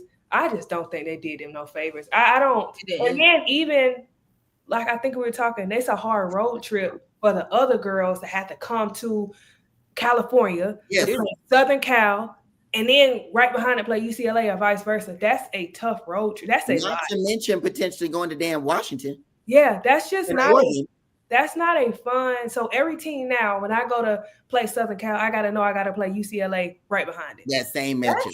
That's not. I don't like that for the girls. No, it's like shit. I got Lauren Betts on Tuesday, then Juju on Saturday. I don't. I just feel like this conference shit is not. Stevie said they don't have to change hotels in LA though. That's good, and the time zones too. Too. Right. What you mean to tell me I gotta play a game at 7:00 in Southern Cal when I'm from over here and I'm in bed at this time? Like, it's just too much. It's not just the Big Ten; it's the ACC too. Yeah, those players are cooked. I know they're going to enjoy this postseason. I flew from Charlotte to Miami, waited at the airport for an hour before I got on the boat at the cruise. I took a 3-hour nap as soon as I got on the boat for my cruise. Like, flying is tiring. Like, a travel day is a travel day. Yeah. After I fly, what is there to do? Don't ask me to do nothing. So these college kids got school work to do, got life to do. Juju extra famous, got interviews, commercials. Media want to talk to them every 5 seconds. Breakfast, lunch, dinner, pregame prep, the game at midnight, and then I got to fly home tomorrow. Like, I need 4 days to recuperate from the shit I just did. Yeah. Like, and of course, none of this is excuses, but we also, because I saw this on the TL and I want to address it. Juju is not getting no more grace than any person in her entirety of college. If we want to be honest, we are treating Juju with less, making it harder for her and being more critical than we are of the person Arnold was just talking about, who's been in school since the Bush administration, who's had multiple number 1 players on her team, and we're treating Juju and the Jewettes like that with Gino as the head coach. I want us to be For real. I have to be honest, because y'all are the same people that are now acting like HVL wasn't at LSU stinking up the place, and now all has been forgiven. So my issue is that somebody like Juju, who is a star, who has proven to always rise to occasion. It might not be pretty in the field goal percentage, but she gonna get that motherfucker done. She gonna chuck that to be the best player on the floor, or at least attempt to be the best player on the floor, win, lose, or draw. What would Juju look like with Gino at that team? With that team, shit! Don't make me cry. Oh my god, that team. Gino wouldn't have to ask her to score. No, Gino wouldn't have to ask her to defend. Wouldn't have to ask her to take the final shot when it's crunch time. Like, I want us to be a little bit like, have who you like who you like, but let's be honest and let's reality. Juju is a generational player. Lord Arnold, you want a moment so bad, and you're not gonna have it. Thank you for tuning in, though. You're not gonna have it. You know what, Arnold? Bring all your friends. Bring them in. We appreciate the money. I think HBL might have played better at Louisville. And if HBL would have stayed at Louisville, she would have a statue. That girl would be in them goddamn rafters. I don't know how to read. I personally don't know how to read HVL's career at TCU because the issue was her playing against typing with one finger defenders in the SEC. And so when you leave the SEC and go to a conference that doesn't really play defense and you excel, it doesn't show me what you got better at in a sense. You know what I'm saying? Because when you play South Carolina, you still struggle. So like, my brain still goes back to her time at the SEC because I got to see you versus some tougher defense to know if you actually got it. I think that's the point. From her mistake. White players get the grace to be good, bad, or indifferent, and that does not change the way people view their trajectory. Like, Paige can score 7 in a big game or 35, and they treat him like she did great both games. Juju can score 25 in a big game with a bad field goal percentage, and people are like, she stinks. So that's my issue. It's like, there's no grace for the people that are actually like the stars, but then you want to treat the people right under them like they're that girl. I'm not going to allow it. Mind you, Juju is 19, and you are trying to draw a comparison to someone who's about to be 24, 25? 23 like, at least. She's not 30. 22 maybe. Like, and something else I need to say, because it has really gotten on my goddamn nerves. It is not lost on me. The Raven Johnson hate, the Dana Evans hate that you all continue to pile on not just black women, but dark-skinned black women. And I'm sick of that shit. I don't fucking understand it. They don't play for you. They're not on your team. They don't talk to you. They don't like you. Like, what is the obsession? I don't get it. Yes. The gag is the hate is coming from. I didn't know she was 23. Similar communities. Who's 23? Paige. Damn. Oh God, she is older than Aaliyah. I don't Aaliyah say like that. third-year She's WNBA. younger than me, so all of that puts things into context. Damn, I didn't know that. Okay. And again, we're not piling on her, but if you want to come in here and make this conversation about her when we were giving valid points, we gonna make our points too. It is what it is. Okay, well, Raven became enemy number 1 when she dared to play defense. How dare you play defense? Because defense, because the girl barely talked, child. Like, and she don't give nobody the reason to hate her. What Lo said, all she do is sit there and hug her teammates when they don't want to. That baby hug somebody in the middle of the game. I only know this, y'all, because I am not affectionate. And I'm always like, stop. Get out for me. I don't like that. So when I see her doing it, I'm like, get out them goddamn girls, right? My legs would be like, oh. Look, you're going to never have a bad day around Raven. She going to pick you up. Pow, pow. Yes. Yes, because Pow Pow will be skipping the halloo to you. And then Tessa get the giggling, and it's over. Yes. So we're gonna wrap up the college portion. Hopefully your favorite teams, they got the dub. If not, if you're like me, bounce back. It happens. I need to show y'all something. Everybody something. Well, what you showing us? Preparation for the USC UCLA game. Hold on. I need Coach Gottlieb. I need you to tap in, sister. Rhea, I need you to tap in, sister. Okay, so I'm gonna add this. Look at where Lauren Betts is catching the ball. Oh my God. On Maryland. Like, this is look at she's got 2 feet in the paint. You can't do shit but foul her or give her 2 points. Oh, you have to push her out and make her face up, do something else other than look at this. This is all drop stats. This is Mike and drill. So Rhea, Kiki, I need y'all to show up, okay, sisters. Hold on. Let me go back to the shit. I need my sisters. Okay, what are you gonna do? Come to your house, eat your meal, come in your shit and win. Did you see what the Eagles just did to Patrick Mahomes? Beat that motherfucking ass. It's Black History Month. We whooping ass. Thank you. I needed to show y'all the example. Clip of the year. This is it. They talk about, oh, y'all fancy. I like this picture. That's the end of Shea Shooty Hoops. But like, y'all see what I'm saying though? Seriously, like a 2 foot, you can't have her stand in the paint. She's gonna score every time. Too good. Yeah, well, USC, do it for the other USC. No, the day I start asking other teams to win games for my alma mater is the day I'm no longer well, I didn't go to school there. Okay, so you move away. Thank you. I'm not dealing with it. B, they said you taking your clothes off? You stripping? You got hot? I did get hot, y'all. Y'all know when I'm in the South. Kiki gonna have to show me something, man. Like, I'm at my mama's house, and you know they love having the heat on 80, and it is burning up in here. Oh my God. But we're gonna move on to the WNBA. We're wrapping up. We're not wrapping up. You know, a lot of teams have made do it for SC State. Yeah. Yes, do it for the Bulldogs.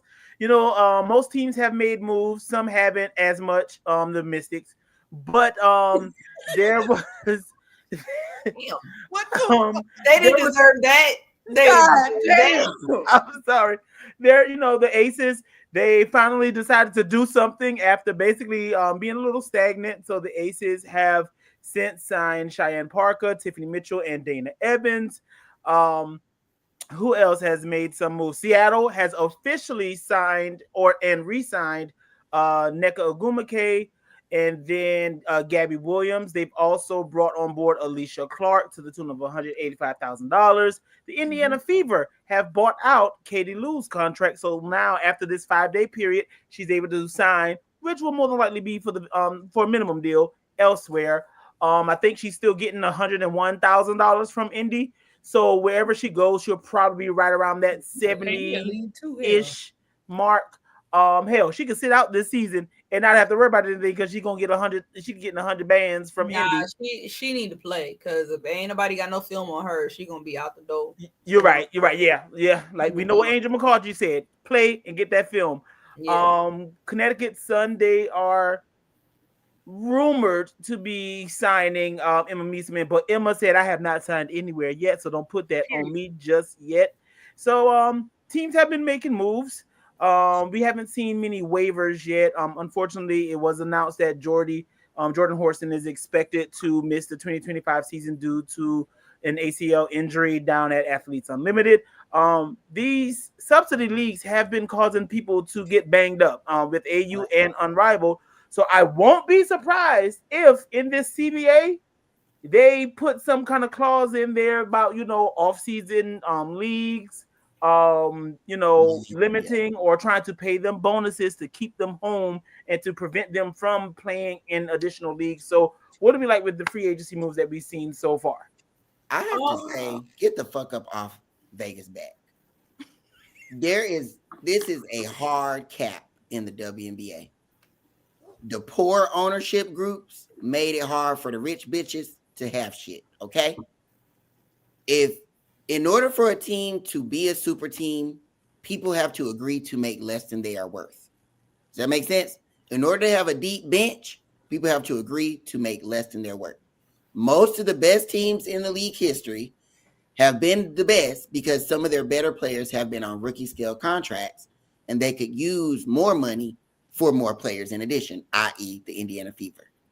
For everybody that was on the app screaming and throwing up and crying about what Vegas was doing or not doing, they have the best player in the world, Asia Wilson, She's making $200,000. Chelsea Gray, the point guard. Jackie, one of the best 2 guards in the league, 3 guards as well. And now they have Jewel Lloyd. And I know some of y'all are dumb, dusty, and disgusted, but Jewel is that girl. Okay? That's an Olympic core 4. All you need to do is add some people that's not gonna fuck that up. Yeah. Okay? By bringing in Cheyenne Parker Tyus, you bring in a veteran in the league that can play the 4 and the 5, knows how to play off other dominant bigs, and can score. You now bring in Dana Evans, who I know Chicago fans are dumb, dusty, and disgusted because they started watching hoops last year.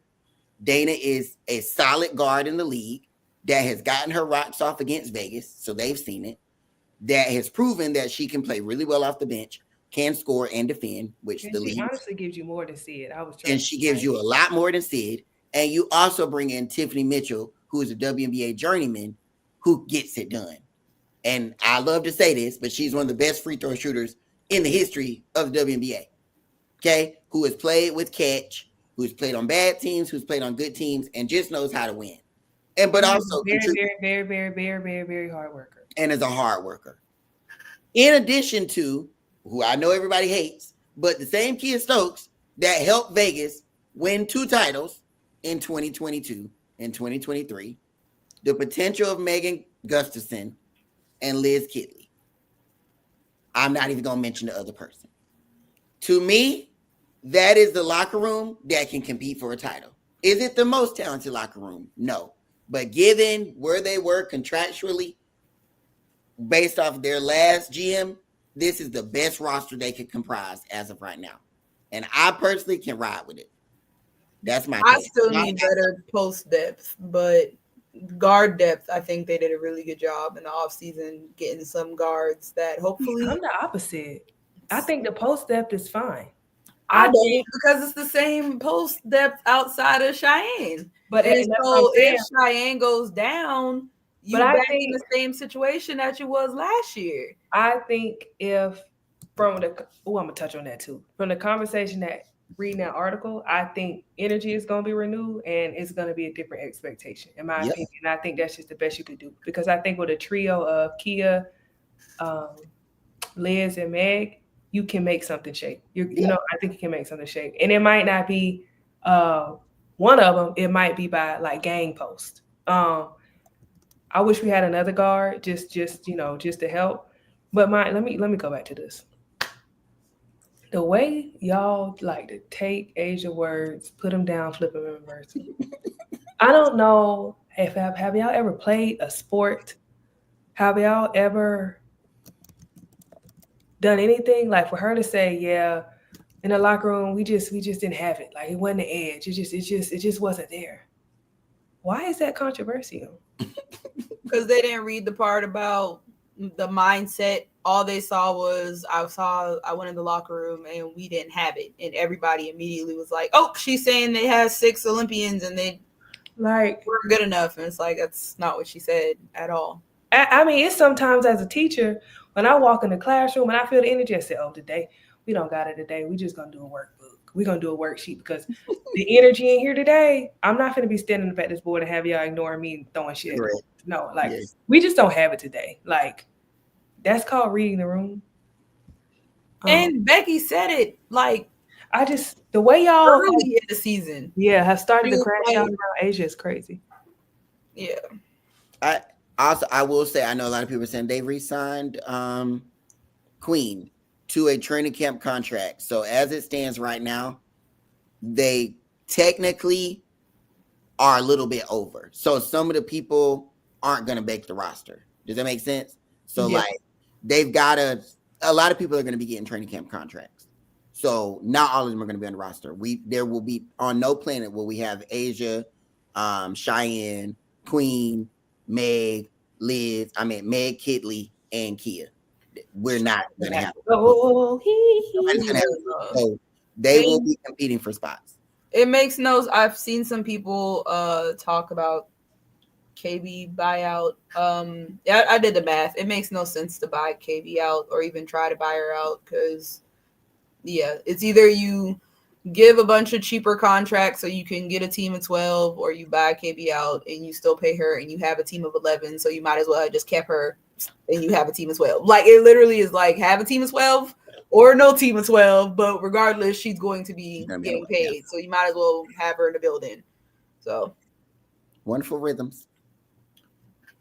But also, I like the way some of y'all, I need some of y'all to take a step back and just really see how y'all handle Vegas situations versus other people, because the way some of y'all will sit here and try to force Vegas to be this like family ran business where they had like, how dare y'all let Sid walk? How dare y'all let AC walk? How dare y'all let we're one big family. We love each other. And I thought y'all were a family and blah, blah, blah. And then it's like, y'all will let Sloop say New York ain't really value her like that. So she had to walk away from that. And y'all ignore it because it's a business move, right? The Cumulus got bounced. Phoenix told Cloud, you gonna retire here, or shit, I don't know why they would tell her that, but they told her that and then traded her, and you found out on Twitter. Like, why is every other team in the W? And I'm okay with the business moves because at the end of the day, it's a business. You're trying to get the best roster put together, and sometimes that means somebody that I might be cool with outside of these walls, you might not be on the team next year, and that's fine. That's a part of the business. But the way y'all will hold Vegas to the fire for just making business moves while letting other people do what they need to do, it's so annoying, and it blows my mind. And it didn't work. So why would we keep the same thing? Alicia, because they all they made good Grace Burley, she was not good last season. Yeah. And she went to a place that she gave her an ass of money. Good for her. But also, like, again, the salary cap is the salary cap. If it don't make money, it don't make sense. I'm not going to keep you on my roster if I can get players that are better than you to help me win a title. If everybody's goal is to win a championship, there's no way for me to keep every fan favorite. It's just not. Like, it's just not possible. So I saw Phoenix is dead as wrong. I don't think so, y'all. Like, your employer, when you leave the job, they're going to be looking to fill your spot. I don't think they're wrong for sending her because that's the business. I think they're wrong for not saying that shit and her having to find that part. Well, shit, you know. I understand, yeah, but I think that's. I mean, I know I have my own, thing. Yeah, I think that's a little nasty. But come on, y'all. We watch the MNBA. Them men will look at their phone in the middle of a game and be like, "Well, I'm about to say I'm off to Utah." Yeah, and I agree, but that's not how they typically do things here. So that's but that's my point. We got to get off of this. We got to get off of this. It's women. Let's, send them a love letter and a gift card before you let them know they're leaving. It's like, it's the business. You want the money. You want like the fame, the hoopla, the stardom, the cameras to follow your life 24/7. You want to be treated like a professional. Being treated like a professional means that you're going to also get the negatives of being treated like a professional. But I also think it depends on who it is. If it wasn't somebody that people liked a lot, people would. Yeah, I mean, and it wasn't like, because let's be honest, if Katie Lou wasn't, the docile, quiet mom, scamming, seducing. Period. Pay them what they paying to me, and then you can trade them like that. No. Not with that hard cap. No, come on now. Listen. I'm on the side of, if I gotta make a trade to get on either. What do y'all want? Y'all want championships, or y'all want like what do you want? No, you mean as a whole in the league? Yeah, but not individual players. You're saying so. I can't do it, y'all. It's just too sensitive. Like everybody wants. Not move it, fat ass. Move it, fat ass. Like, why is everybody so like, y'all? We can't be liberal if we want the league to grow. I I hear you, but I still think it's nasty. They should. It is, but they definitely should have told her. I do think be the Democrat. Now them getting rid of her after they said that shit. That's I'm cool. But that's just cool. call me and say, remember when I told you that you could retire here? Bye. Girl, Yeah, my that's bad. it. You know what I'm saying? What Like, Monique say? My bad, sis. I lied about that. yeah, the trade. Like the door is always open to come back for a But cheaper for right now, contract later on yeah. down the line. Right, but just call me. Like, Yeah. just let me know. That's it. Yeah, I don't. And then, like on social media, like, come on. Yeah, don't let me find out on Especially when Twitter. it hasn't. Well, and I if you think weren't for me, chronically online, you might have got the call first. But here's what I think also, because I'm just like this in relationships and personal things. I'm a pattern girl, right? If that's not what you do any other time, don't do that bullshit to me. Correct. That's how I feel about it. So like, if it's something that if that's what we do, if I know you did it for a cool, I don't feel no type of way. But don't do something on 6 out of 7 days and get to the 7th day and do it. Can I be honest? Don't do it. The relationship that she said she had with the organization, to me, that's impossible to have in 1 year. When the hurt and the like, oh, like I'm so broken, to me is a lot more valid when you put in time, like you've won a championship or you also know her personality. She loves a racist. If I'm the type of person where I'm like, oh, this is nice. Like I've come from Washington. Washington ain't got half the shit that Phoenix got. Phoenix done showed me all this new shit. And showed me the jacuzzi, the hot tub, the free meals. And I'm excited. Like I'm older. I've got the bells and whistles. So I'm going to say everything. I love the franchise. I want players to come here. I want all this stuff. That don't mean that if she found a better opportunity, she wouldn't have bounced. You know what I'm saying? Like, it's great because she likes it. But what happens if, you know, there's another team that wants her with better facilities and she decides to dip? It's like she had the same option. It's just you got before they got you. That's all I'm saying. Look, man, Mystics ain't have much. We ain't have her taking pictures with no right wing Ruth Riley. She did it herself. She building bridges. We didn't have that set up. They didn't have her in them photo shoots. Let's see. That's again. We're not about to read history. They engaged themselves in a Twitter beef between her and a regular Twitter person. They didn't ask her to do that. She chose to be there. Wait, what? Do y'all think because what outrage? Oh, I think she might have hit play. I mean, hit push go. And yes, Cap, isn't this the kind of trend though when you consider Tina and Skylar's exits from Phoenix? Clock it. She thought she was different. Yeah.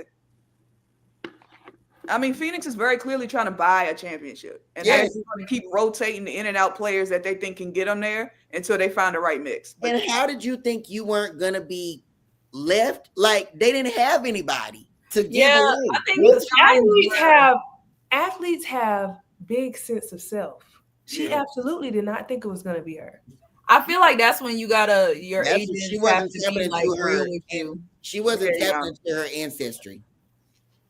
I'm crying because I'd have been in that Unrivaled locker room like, now I'm doing the math. Okay, I'm saying you still here and I'm still on the team and BG gone. So if somebody got to go. How the hell they gonna get? Oh shit, it's me. We ain't got no picks in the draft. We ain't got no assets. What like they didn't core anybody, did they? They didn't core anybody, did they? No, I don't think so. BG's gone. So who would they? Exactly. So like they didn't have any assets but you, baby. You were gone. I believe that is what Stewie's doing. She did that last year, I think, holding off on re-signing so they can have more money. Oh, she definitely. Stewie is at the point of her career where she realizes that them kids are gonna run her ragged, so she needs as much help as she can get to win these titles. So we might see Stewie round. And Stewie's never been the player to really take the max. She's honestly like her and Asia are the same in that they know, like Dolores was saying earlier, if you want to have a championship team, sometimes you're gonna have to take less in order to bring in those better players that need a little bit more incentive to come play for you. So she's never really been a player that takes I like this a lot. Outrage from fans. Do you think that outrage from fans will push for the new CBA will have a no trade clause without the player permission? That's so boring. I hope not. No shade to them players, but trade. Bring me. I like the mix. Do you see how hard it is for the Phoenix Suns to move Bradley Beal because he got a no trade clause? Like nobody would ever go anywhere. Yeah, I don't want that. Yeah. And also, like with the way the expansion is about to shape up, and I meant to get to this point, y'all. If we get to 16 teams, can y'all name 16 players that y'all would put as the like franchise player for 16 franchises right now? Asia, Fee, Caitlin. Caitlin. Well, the buck stops. It's like no. Hold on, I'm thinking here. Like, and when I say like as a franchise player, meaning somebody like you trust, like game on the line, leader, all of that. Ryan. Ryan, So that's 4. Somebody said KB. If y'all don't be, please. I'm trying to think here. Who else is out there? I mean, if they were JJ, I do JJ. If they were all in New York, Somebody said Enrique, Aaliyah. That's 7.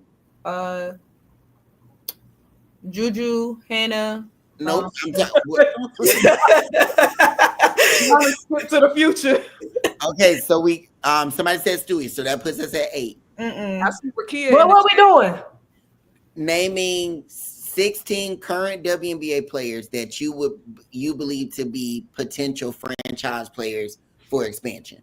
Thank you, G Hushers. Me for the Mystics. Thank you so much. I don't. Angel was 9, so we'll say 9. Angel.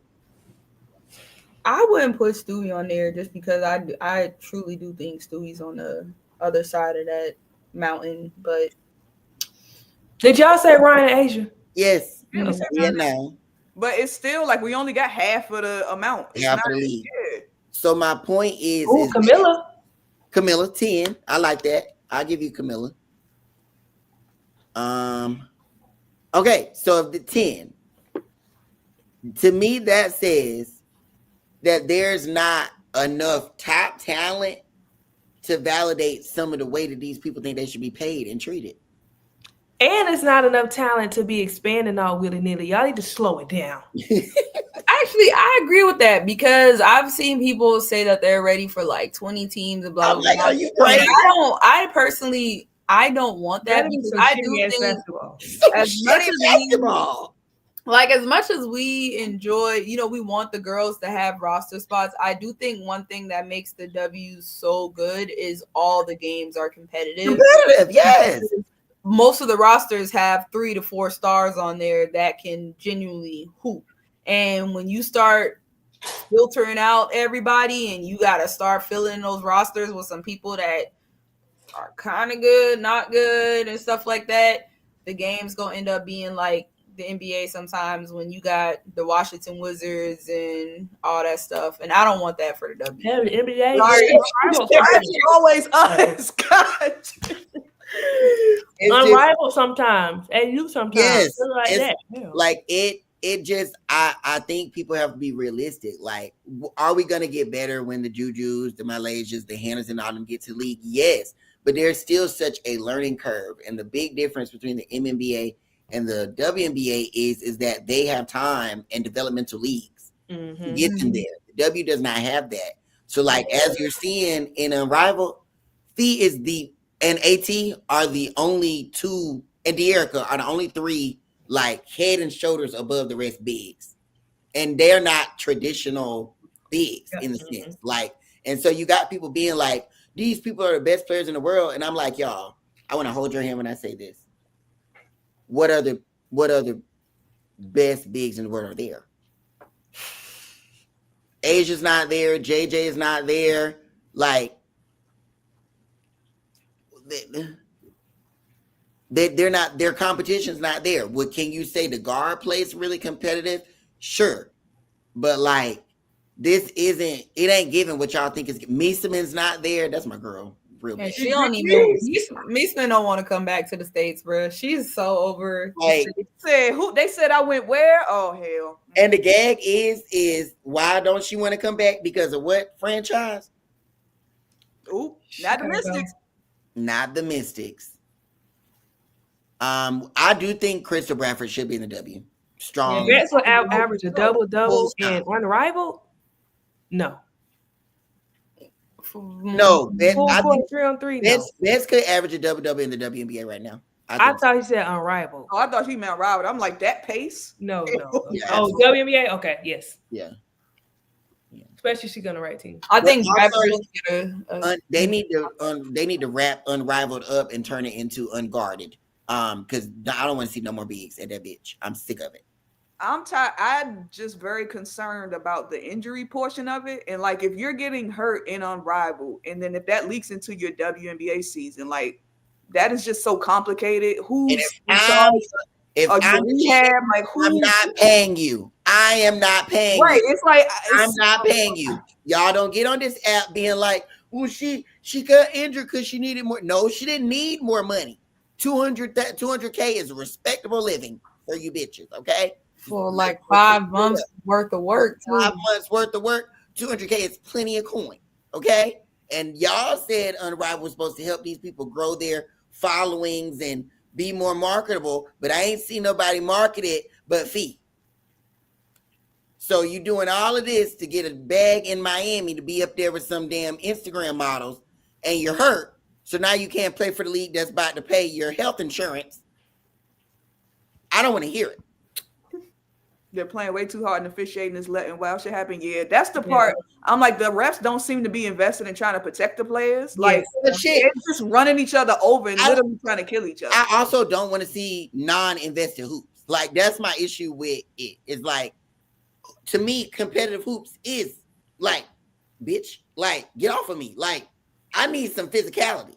But in addition to that physicality, there does need to be a standard. But then the players start whining when people get, like, you whine when they call a fouls, but then you whine when they don't call fouls. For example, tonight in the 1v1 tournament, they was beating people bitches' asses. They wasn't calling shit. The other week, y'all were complaining that you was getting knocked the fuck out. What you want? And it's supposed to be a player-led league, 2 players, and they can't keep this shit in control. Yeah, tonight was egregious. Yeah. Tonight had me nervous. Really bad. I mean, you got and Aaliyah Edwards has been hooping, but I mean, she literally ran through Leash. Like, and not that she did it on purpose. But now she didn't do it on purpose, but it just looked terrible. Like last night, who was it? Jackie, that is like continuing to try to play, and it's like Jackie. I'm about to wrap her ass up my goddamn self. I've been ready for Jackie to call it quits. First call, I was like, "Girl, pack it up to go back to Vegas and the facilities." The crazy part is tonight was really bad. But I don't know what. I'm sorry. Go ahead. Go ahead. You good? I just guess I don't understand. Are the refs new? Have they refed before? Because Dejanay got her ass beat. Ryan got her ass beat. Nisha got her ass beat. Rakia got her ass beat. And it's just like, cool, but why? Like, what's going on? Like, yeah, I guess I don't see like what they want, because Jemima just put it up there, like they were crying when the refs were calling ticky tack or like calling fouls. That is true. Yeah. Then you're mad when you get your ass knocked out, which is rightful. What is the happy ground you want them to find? Because somebody's going to be upset about it, especially with the league being like it's 3x3. Like it's only 6 players on the team. You don't got a deep bench to kind of rest somebody when they get in foul trouble. And like there was a game where Fee was in the game with 5 fouls in the third quarter. And it's like, of course they're not going to foul her out. This her shit. But then we've seen Angel got sent to the bench in the second quarter. It's like, it is what it is. So it's just.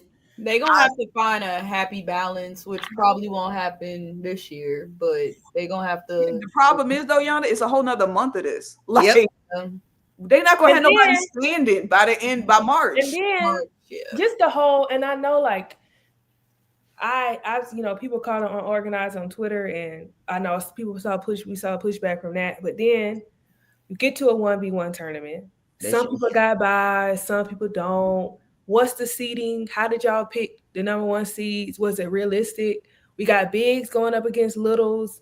And I guess in theory it works, but then it kind of doesn't. You got little girls like wrapping up the bigger girls and never letting them and not letting them shoot without a continuation. You got free throws, that's 3 points. You got, once again, we go back to the schedule, and some people got bye weeks. bye days. Some people don't. Then you playing 2 games, and some people playing 2 games in one night. Somebody clearly get knocked in the mouth, get super hurt. They have a timeout for her, a timeout for it, but nothing really happens when you can see the motherfucker really hurt. Mm-hmm. So what? Like, it's great, whatever. Then the shit is boring for real. The MC is no MC hyping it up, no music playing, nobody in the crowd cheering. The lady pronouncing names wrong. Terribly. So like, what? It is overtime elite without organization. Like, and also it's a little AU. Like, the whole setup is very AU coded. Somebody said it seems like Unrivaled is a bunch of concepts we're playing, and all just aside, it does. Like, it does, because it's just like everything is really good in theory, but then when you get to it, you just kind of like, what's going on? Because I'm still stuck on the bye week. I'm still stuck on how they got the seeding. Some people got to pass on to the next round solely because others were hurt and decided not to play.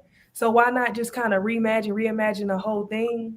That's what I thought they'd do when they said players were just like, sitting out. I was just like, oh, so reseeded. Just, last minute, put everybody together so it makes sense. And it just the and like, I know, like, when you're a small little girl playing a bigger girl, it's, you're gonna hold them out of the air, but that's continuously holding somebody when they're trying to go up. And it's also the way they've been wrapping each other up too. Yeah, it's not bear hugs. Like, sometimes it's been like grab somebody above the shoulder and holding them, and it's like, damn, y'all, like, it's just some of them wrap ups would be flagrant in the NBA. Yes. It's like you grabbing somebody all up around the neck. Like, are you okay? Yeah, it just was too much. It just, and I get strategizing because, you want to win as money, but at the same time, are we being safe? Like, it has to be some kind of rule toward. Like, but I mean, some of those fouls I saw today, I probably, if I was a hooper, I probably would have scrapped up, because like, absolutely, you playing with my money too, because this is my shoulder that you, like, you know what I'm saying? Like, yeah, we all getting paid here, but I also got to make a bag in the W too. Like, what the fuck you doing? Like, and then the one that really matters. For Aaliyah to get up there and say, well, I guess that's the way she had to beat me. Nigga, you was fouling first. Which Aaliyah. Boston? Edwards. No, Edwards. It just was. I just, the games that didn't seem to have any issues were the one that I guess, like Azare and Ray, Shakira. Well, no, Shakira. I feel like Shakira and Azare was fun, but that was a good matchup. Yeah, that was a straight beef. That was good, but I feel like everything else just got a little weird. Leisha and Call was good too. Oh, that was good. Courtney and Ryan was good until Courtney was. That first block Courtney had, I was like, I would have got like a flagrant 2 immediately. Like, the shit that gets you ejected in the W, that bring your ass to the rim. I'm knocking your head off, because what the fuck took me away from that shit. Yeah, it was just, it's, when people are like, let the player, when it's like, let the common people create a government, and then they start, it's like, oh, everything's good, and then the shit is a shit show because they didn't think about all the systems that need to be in play. That's Unrivaled. It's like, you created something, a player-led league, all this, you see all the good stuff, look how good they're doing on social media, and then when the luster wears off, that first 2 weeks, what I said, shit looks like unorganized dumpster fire, like. And the girls can hoop, so it's always gonna be enough of it that's like, oh, it's entertaining. But I don't know. I want them to get it together for them the next couple of weeks. As far as just my biggest concern watching the 1v1 and just the 3x3 games as of lately, with people getting in foul trouble so they can only play 4 people. Some teams starting out with 5. Some people only having 3 people left in the game. I just want players to be able to go into the W season healthy. Like, that's it. Even if it's players that aren't on my favorite team, I still want the girls to be able to play the season in health, and not because they've been beating each other ass in another league. And it's also not an accessible league for common WNBA fans, and to me, that's a big issue. And that's why, and I don't mean no harm. That's why it's a little dead. I feel like the one-on-one, like you can hear a pin drop, and it's like this one-on-one hoops. Like, let's get active. Let's talk. Yeah, some it shit. should be Like, clapping, shit, yeah, like yeah, mic them up, shit. Put mics on the players. Yeah, but it's not like, I don't know. I think in theory it's really good. Like, everything looks nice and everything is like aesthetically pleasing, and I do think it's a dope. Do y'all think the refs are tech happy? I think the refs are inexperienced. That's what it seems like. So when you're inexperienced and somebody's challenging you, you snap. Outside of that one weekend, where are those I feel refs like from? they've been chill, right? I haven't seen a lot. I mean, that one weekend they did have like a ton. Yeah, but outside of that, I feel like it's been pretty. But y'all, I want us to be honest. We keep saying the refs need them, but they're getting feedback from upper management. Like Alex, Fee, and all them are having conversation with these people. I think somebody said if they were overseas, they still that if it's more organized and more structured, not really. 5-on-5 is a different game, and if you got better trainers, if you got better shit like that, a little. And you got a team of 15, so if you players whooping ass, you get to sit on the bench, and you not, like you get subs. Is the easiest way to get injured, y'all. I want y'all to be like, I know. Wait, what's the easiest way? Fatigue is one of the easiest ways to get injured. Like most people's major injuries happen because of fatigue and lack of rest and recovery. Is this a good league? Yes. Yes.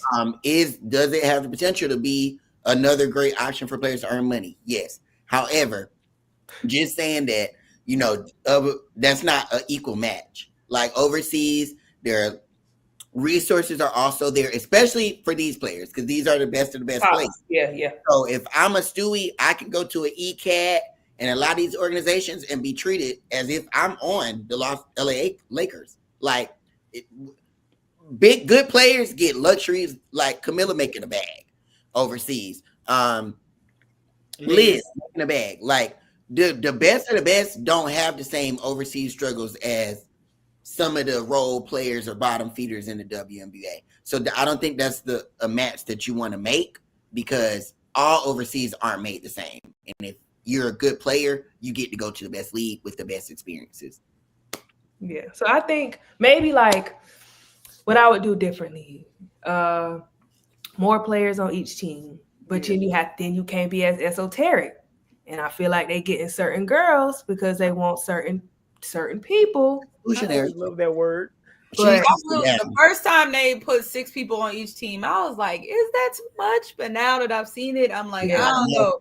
Maybe y'all need to add. It's not enough. And then you need like to me, you need a core horde and Kiki Jefferson last week. Now you need a core horde of players that are just there for injuries. Like they don't have to play you don't have to pay them as much, but they need to be in there and say, okay, you could come, you can work out with us, you can use our facilities, you can use our practice guys, give them an incentive. And then you actually have a developmental league. Yes. Yeah. And then you actually have a developmental league. Make sure you get some solid trainers. Make sure a 1v1 tournament, like I would have hyped that up a little more. Let's get this like Rucker Park type shit. Like let's turn this up because this is how we can have fun, shit like that. Because I feel like they got the walkout music, they got the stuff like that, but get some fun. But I feel like it's the first year, so shit. You can't, but you also can't put culture on whiteness and make it stick.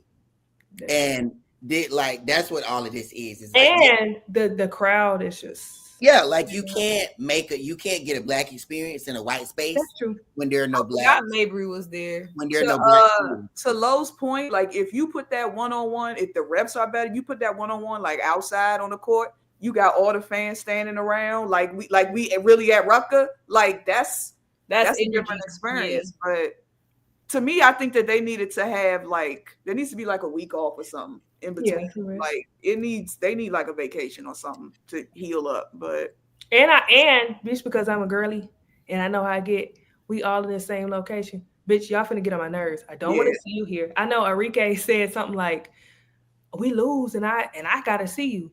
I can't do that. Absolutely. I'll be ready to get. That's if you've been talking for like 2 months straight. I'm ready to go. I want to go. Yeah. They very much commercialized things that are distinct to the black community and missed the community inside of it. Like, But I mean, that boils it down. the concept, I think the concept is dope. I think a lot of it has been dope, but it's just little things like that I'm just like. I do like JT's point. I don't think you should be able to win the game, any game on a free throw. Like in that setting. In a 3x3. I think they gonna change that. Agreed. Yeah, they gonna change a point for a 3, like please. I don't the free throw, and I missed this part, y'all. So I didn't even know. 1 free throw equaling 3 points is insane. 1 point, 2 point, or 3 point. You never shoot more than on when the foul occurred. Yeah. Yes. I don't know, bro. But yeah. And I also, again, y'all, if nobody on the court is your position and you're one of the best players in the world, of course you're gonna look like one of the best players in the world. 1 + 1 = 2. That's all I'm saying. Ooh, shit, it's 9 o'clock. Oh my God. It's 12 here. That's midnight. What you call it?